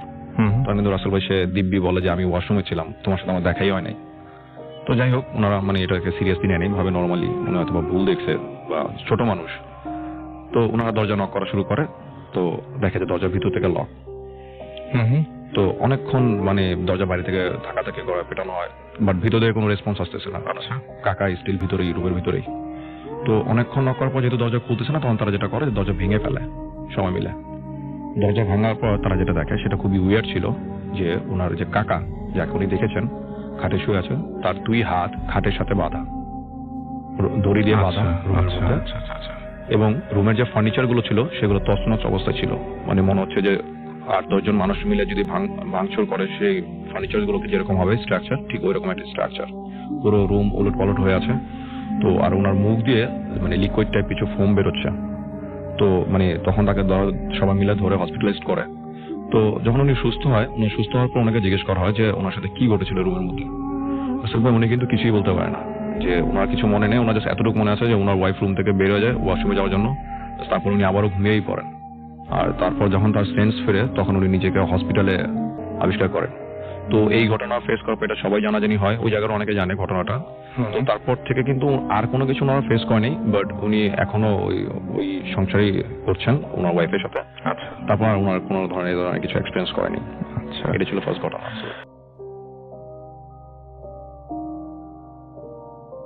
ভাই, এই ঘটনাটা আমাকে বলেছে একজন আপনার সিএনজি চালক, সে সিলেটের বাসিন্দা।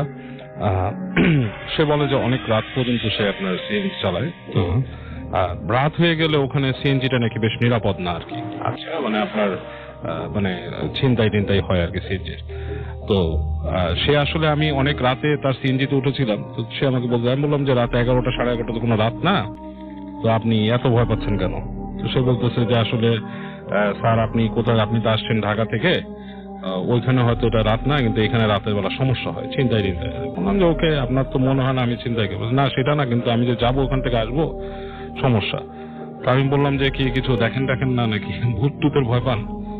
তো সে বেশ এড়ায় যাচ্ছে আর কি, কথা বলতে চাচ্ছে না। তো পরে বললো যে জি আমি দেখছি এখানে একবার রাস্তার মধ্যে এরকম দেখছি। কি দেখছেন?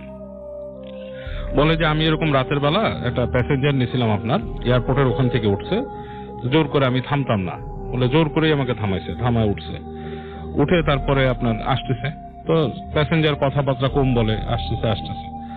তো একটা রাস্তা আছে, যে রাস্তাটা আমি প্রসঙ্গত আর কি নামটা বললাম না আর কি, সেখানে আপনার বেশ মানে পরিচিত জায়গা কবরস্থানটা আছে।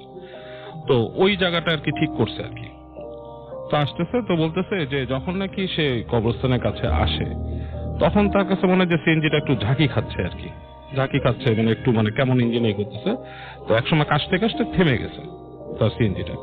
এবং ওখানে কিন্তু সিএনজি রাসেল ভাই খোলা, আপনার নাই, যে দরজা নাই, আমাদের যেমন থাকা দরজা নাই। তো বলতেছে, তো স্টার্ট করার চেষ্টা করতেছে, স্টার্ট হয় না, কাশি দেয়। তো মাথা ঘুরায় বলতে গেছে আপনার ওই প্যাসেঞ্জার যে ছিল, যে আপনার পিছন দিকে যে একটু প্রবলেম হয়েছে দেখতেছে। তো দেখে যে প্যাসেঞ্জার নাই, একটু মানে অবাক হয়ে গেছে। হঠাৎ করে চলন্ত গাড়ি তো ছিল, এই মাত্র থামছে। তো সামনে দাঁড়ায় দেখে যে একটা কুকুরটা বেশ বড় সাইজের, আপনার নেকড়ে টাইপের সাইজ বড়, এবং চোখগুলো জ্বলতেছে, ধকধক করে জ্বলতেছে। তো কুকুরের চোখ কিন্তু সাধারণত লাইটের রিফ্লেকশনে জ্বলে, এমনি জ্বলে না। হ্যাঁ, এটা বেড়ালের চোখ জ্বলে, কুকুর কিন্তু লাইট রিফ্লেকশনে জ্বলে ওঠে। তো ওটা কোনো রিফ্লেকশন ছাড়াই জ্বলতেছে লাইট। তো বেশ ভয় পেয়ে গেছে। তো তারপর দেখছে যে কুকুরটা অনেকক্ষণ দাঁড়ায় থেকে আস্তে করে কবরস্থানের সাইডে গেল। ওইটা আপনার মানে কবরস্থান বলতে আর কি আপনার ওইটা মুসলিম কবরস্থান ছিল না আর কি, পাশ দিয়ে যাচ্ছে। তো ওখানে মানে খুব একটা মানে ওই যে হুজুর টুজুর বা এরকম নাই কিছু। তো কাছে চলে গেল। তো যাওয়ার পরে হঠাৎ করে সে দেখলো যে কবরস্থানের কাছে যে কুকুরটা মাটিতে যেমন শুয়ে পড়ার মানে মাটির ভেতরে মানে অদৃশ্য হওয়ার মতো, এবং সেখান থেকে আপনার একটা মানে মহিলার অবয়ব বেরোলো, হয়ে গেল আর কি, মানে জাস্ট লাইক ট্রান্সফর্মের মতো। এবং সেটা বেশ উঁচা লম্বা, এবং হেঁটে সে গট গট করে আপনার ওইদিকে চলে গেল কবরস্থানের ভিতরে। এবং সে এত ভয় পাইছিল, সে সিএনজি টিএনজি ফেলায় রেখে সে দৌড় দিয়ে ওখান থেকে চলে গেছে। সে আর মানে ওখানে থাকেই নেই। তো তারপর তার জ্বর আসছিল, তো বললো যে এটাই সে দেখছিল। তো এটা হচ্ছে সিলেটের ঘটনা। ওকে, আমরা ছোট যেহেতু ঘটনা, আমরা আরেকটা শুনে ফিরি তাহলে একদম। আচ্ছা, তাহলে এটা ঢাকার মিরপুরের ঘটনা আসল ভাই। মিরপুর ব্যাক ইন 80 দশকে, 80-85 দিকে এরকম।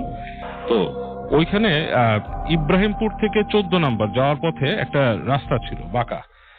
সেই রাস্তাটা আপনার ইব্রাহিমপুর থেকে মানে বেশ বাঁকা হয়ে কার্ভ হয়ে এটা চলে গেছিল 14 নাম্বার আপনার ওখানে একটা কলোনি ছিল, কলোনির ভেতর দিয়ে বের হয়ে যে আপনার মেন রাস্তাটা মিশছিল আর কি।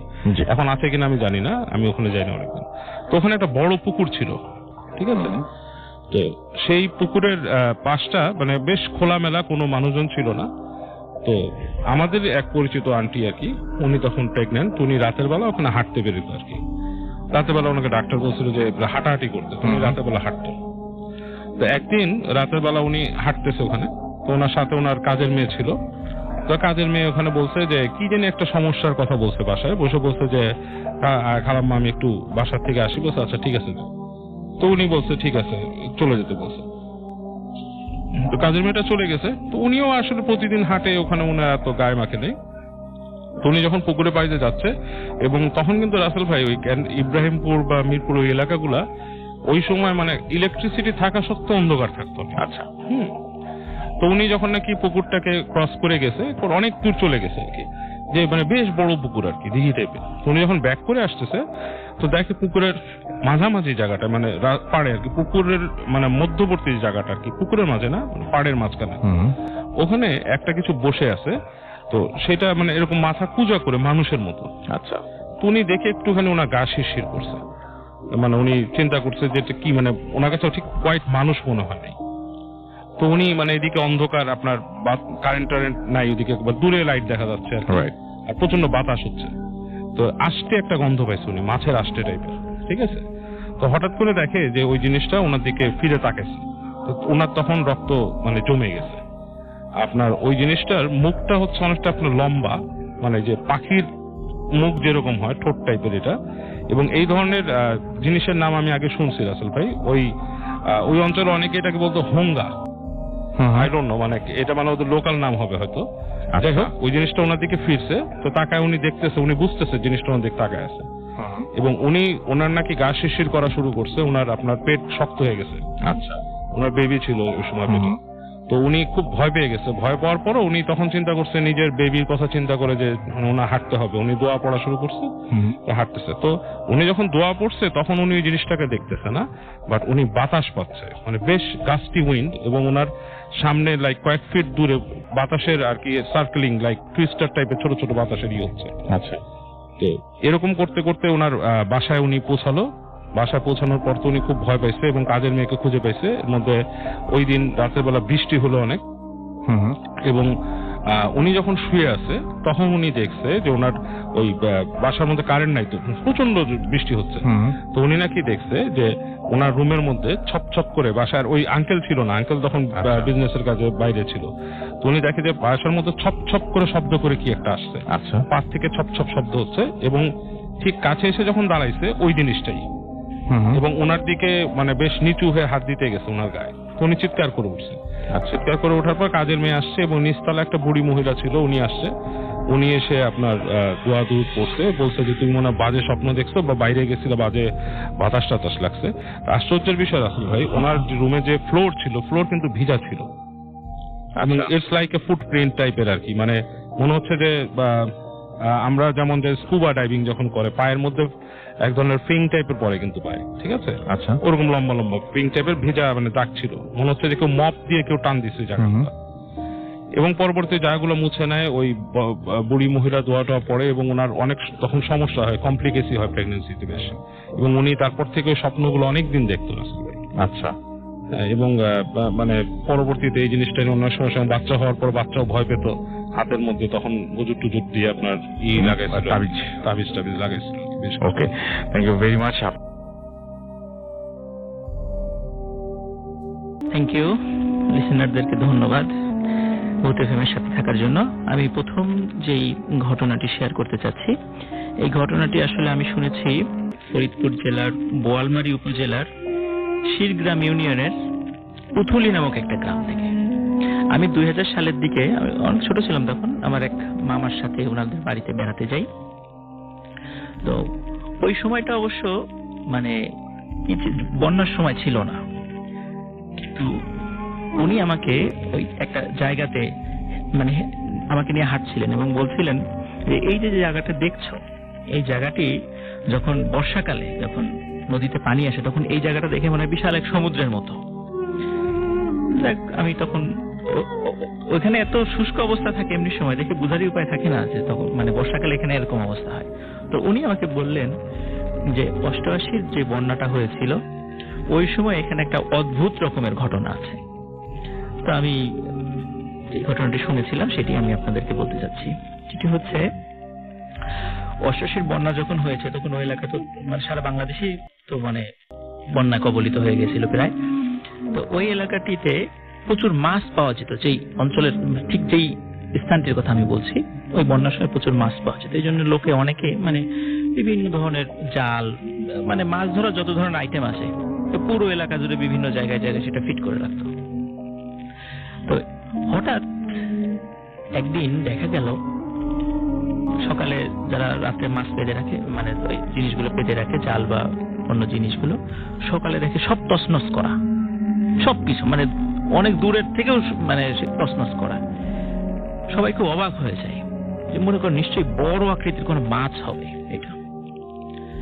কিন্তু তারা সারা রাত ধরে মানে ট্যাটা বলি আমরা, যেটা অনেকে তো এটার সাথে পরিচিত থাকবেন, যে সামনের দিকে চোখা চোখা কয়েকটা জিনিস আছে বাঁশের সাথে লাগানো থাকে, ট্যাটা বলি, এটা মাছ ধরে অনেকে আর কি। অনেকেই ট্যাটা নিয়ে ঘুরে বেড়েছেন, কিন্তু এই জিনিসটা কেউ দেখা পায় না। কিন্তু সকাল হলেই দেখে যে সবকিছু তছনছ, মানে অদ্ভুত ব্যাপার। তো ওই গ্রামের একজন সাহসী লোক, তো উনি চিন্তা করলেন যে আমি এটাকে দেখব এটা কি। উনি ওই ঠিক অনেক মানে পানির যে মাঝখানে একটা মাচাল তৈরি করলেন বাঁশ দিয়ে, মানে থাকার জায়গার মতো করে তৈরি করলেন। উনি চিন্তা করলেন আমি এখানেই থাকবো, এখান থেকেই দেখবো এসব জিনিসটা কি। তো উনি সেখানে থাকেন, রাতের বেলাও মোটামুটি নৌকা নিয়ে ঘুরে বেড়ান। কিন্তু সকালে অ্যাজ ইউজুয়াল যেটা ওই সব কিছু তছনছ অবস্থা। উনি এরকম 2-3 দিন পরে একদিন কাঙ্ক্ষিত সুযোগ আসলো যে আসলে এই জিনিসটা কি সেটা দেখার জন্য। উনি একটা মানে বড়শি পেতেছিলেন, বড় আকৃতির বড়শি। তো বড়শি পাতার পর উনি বড়শি নিয়ে বসে আছেন, হঠাৎ করে বড়শিতে খুব শক্ত টান অনুভব করলেন উনি। তো উনি মনে করলেন এটা মনে হয় বড় আকৃতির কোনো মাছ হবে। উনি টানাটানি শুরু করলেন, কিন্তু উনি খেয়াল করলেন যে বেশ অনেক দূরে, মানে তার থেকে হয়তো 30-40 হাত দূরে পানি পাক খাচ্ছে, খুব ভয়ঙ্কর ভাবে পাক খাচ্ছে। তো উনি এটা দেখে ভয় পেলেন যে এইখানে তো পানি পাক খাওয়ার কথা না। পানি পাক খায় যেখানে মানে নদীর স্রোত প্রবল থাকে সেখানে হয়তো পানি পাক খেতে পারে, এই জায়গাটা তো আসলে পানি পাক খাওয়ার কোনো সুযোগ নেই। কিন্তু এখানে পানি পাক খাচ্ছে কেন? কোনো বড় ধরনের মাছ হতে এরকম পানি পাক খাওয়াতে পারবে না। তো উনি সাহসী ছিলেন যদিও, তারপর একটু ভয় পেলেন। উনি যে বড়শিতে টান অনুভব করছিলেন, হঠাৎ করে দেখলেন এই টানটা অনুভব হচ্ছে না, কিন্তু বড়শিটা ওই বড়শির অপোজিট পাশে, যেটা মানে কোনো একটা মাছ ওই পাশে আছে, এটা উনি ফিল করছিলেন। কিন্তু প্রচন্ড টান, যেমন মাছ ধরলে মাছ ছোটাছুটি করে টেনে উঠাতে হয়, এরকম টান অনুভব করছিলেন। এই কিছুক্ষণ পর হঠাৎ করে খেয়াল করলেন মনে হচ্ছে ওনার দিকে একটা ঢেউ এগিয়ে আসছে, ওনার দিকে একটা ঢেউ এগিয়ে আসছে। ঢেউ আস্তে আস্তে ঠিক ওনার ওই মাথার কাছে সে ঢেউটা থেমে গেল। থামার পর হঠাৎ করে উনি যে জিনিসটা দেখলেন, আসলে শুধু উনি কেন, আমরা কেউ এইটা আসলে বিশ্বাসই করতে পারবো না যে এই ধরনের কোনো ঘটনা ঘটে।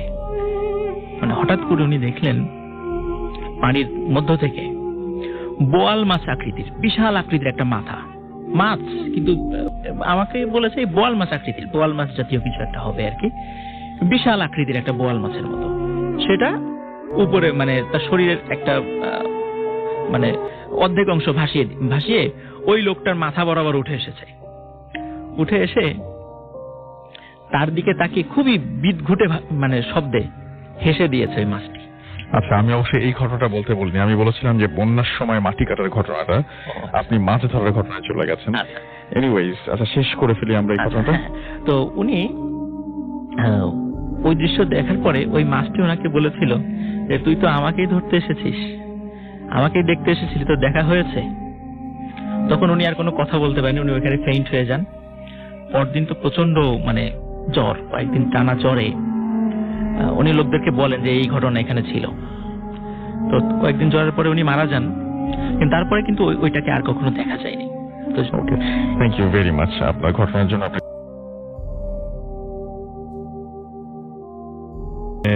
আমার বাবার ঘটনা, বাবার সাথে ঘটে যাওয়া বলা চলে, আবার বাবার মানে ইচ্ছার একটা মানে বলা যায় যে তার ফ্রেন্ডের সাথে তার একটা প্ল্যান করেছিল আর কি।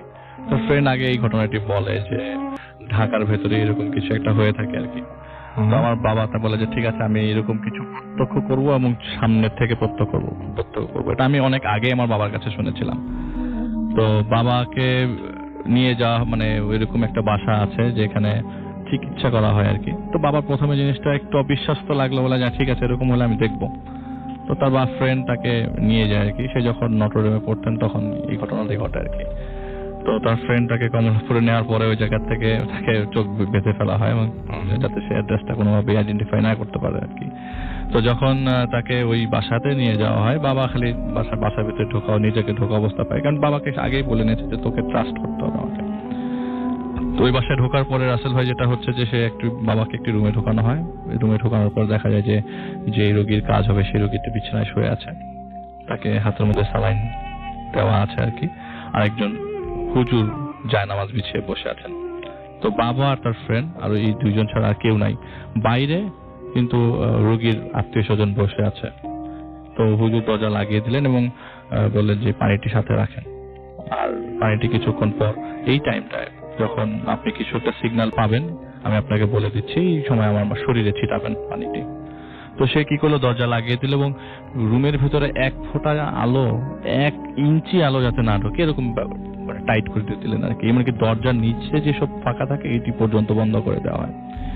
তো লাইট বন্ধ করে বলে যে আরেকটি কথা, আমি যখন আপনি কোনো ধরনের সালামের সাউন্ড পাবেন কোনোভাবেই আপনি ইগনোর করবেন না সালামের সালামটি। যে কয়বার সালাম আসে সেই কয়বারই সালামের অ্যান্সার দিবেন। সালামের অ্যান্সারটা অবশ্যই দিবেন, দুইজনকেই বলে দিচ্ছে। তো বাবা আর তার ফ্রেন্ড একসাথে পাশাপাশি বসে আছে। দরজা দিয়ে যদি কেউ যাওয়া আসা করতো তার অবশ্যই বুঝতো এখান দিয়ে কেউ যাচ্ছে। তো যাই হোক ওই রুমে 4জনই ছিলেন, এই রোগীটি সহ। তো কিছুক্ষণ পরে লাইট সব বন্ধ করে ওই যে হুজুর ছিলেন জায়নামাজের উপরে তিনি দোয়া পড়তে শুরু করলেন। দোয়া পড়ার এক পর্যায়ে সাউন্ডটা খুব বুদবুদ আকারে, রাসেল ভাই বুদবুদ আকারে আস্তে আস্তে সবাই যখন সালাম দিল, আমার বাবা বললেন যে আমি তখন সালামের অ্যান্সার পাচ্ছি, মানে সালাম দিচ্ছে খালি পাচ্ছি। 7-8টা সালাম দেওয়ার পরে আমরা সবাই, আমি ওরকম ভাবে ওয়ালাইকুম আসসালাম 7-8 বার বললাম। বলবার পরে কিছুক্ষণ পর আমি শব্দ পাচ্ছি যে কেচি ইনস্ট্রুমেন্টস এর শব্দ, অনেক ইনস্ট্রুমেন্টের শব্দ, এবং 7-8 জন মানে অনেকেই যে ওই রুমের ভিতরে কথা বলছে সেটাও সাউন্ড পাচ্ছি।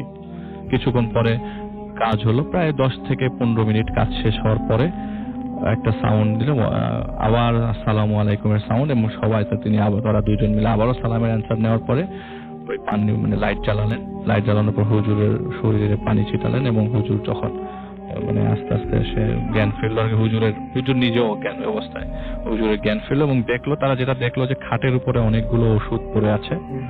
এগুলি কিন্তু রাসেল ভাই যখন লাইট অফ করে তখন ছিল না। হুজুর তাদের সামনে 2 হাত সামনে বসে মানে দোয়া পড়েছে, কিছু একটা পড়েছে। আর যেটা হচ্ছে যে তারা স্পষ্ট শুনতে পায় ইনস্ট্রুমেন্টস যে নাড়াচাড়া হচ্ছে।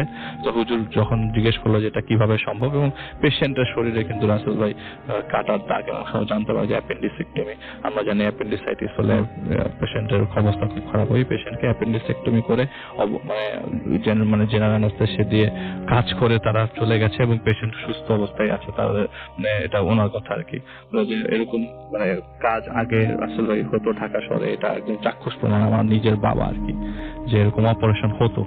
পরে বললো যে এখানে 4জন ডক্টর আসলো, 3জন নার্স এসে অপারেশন চলে গেছে।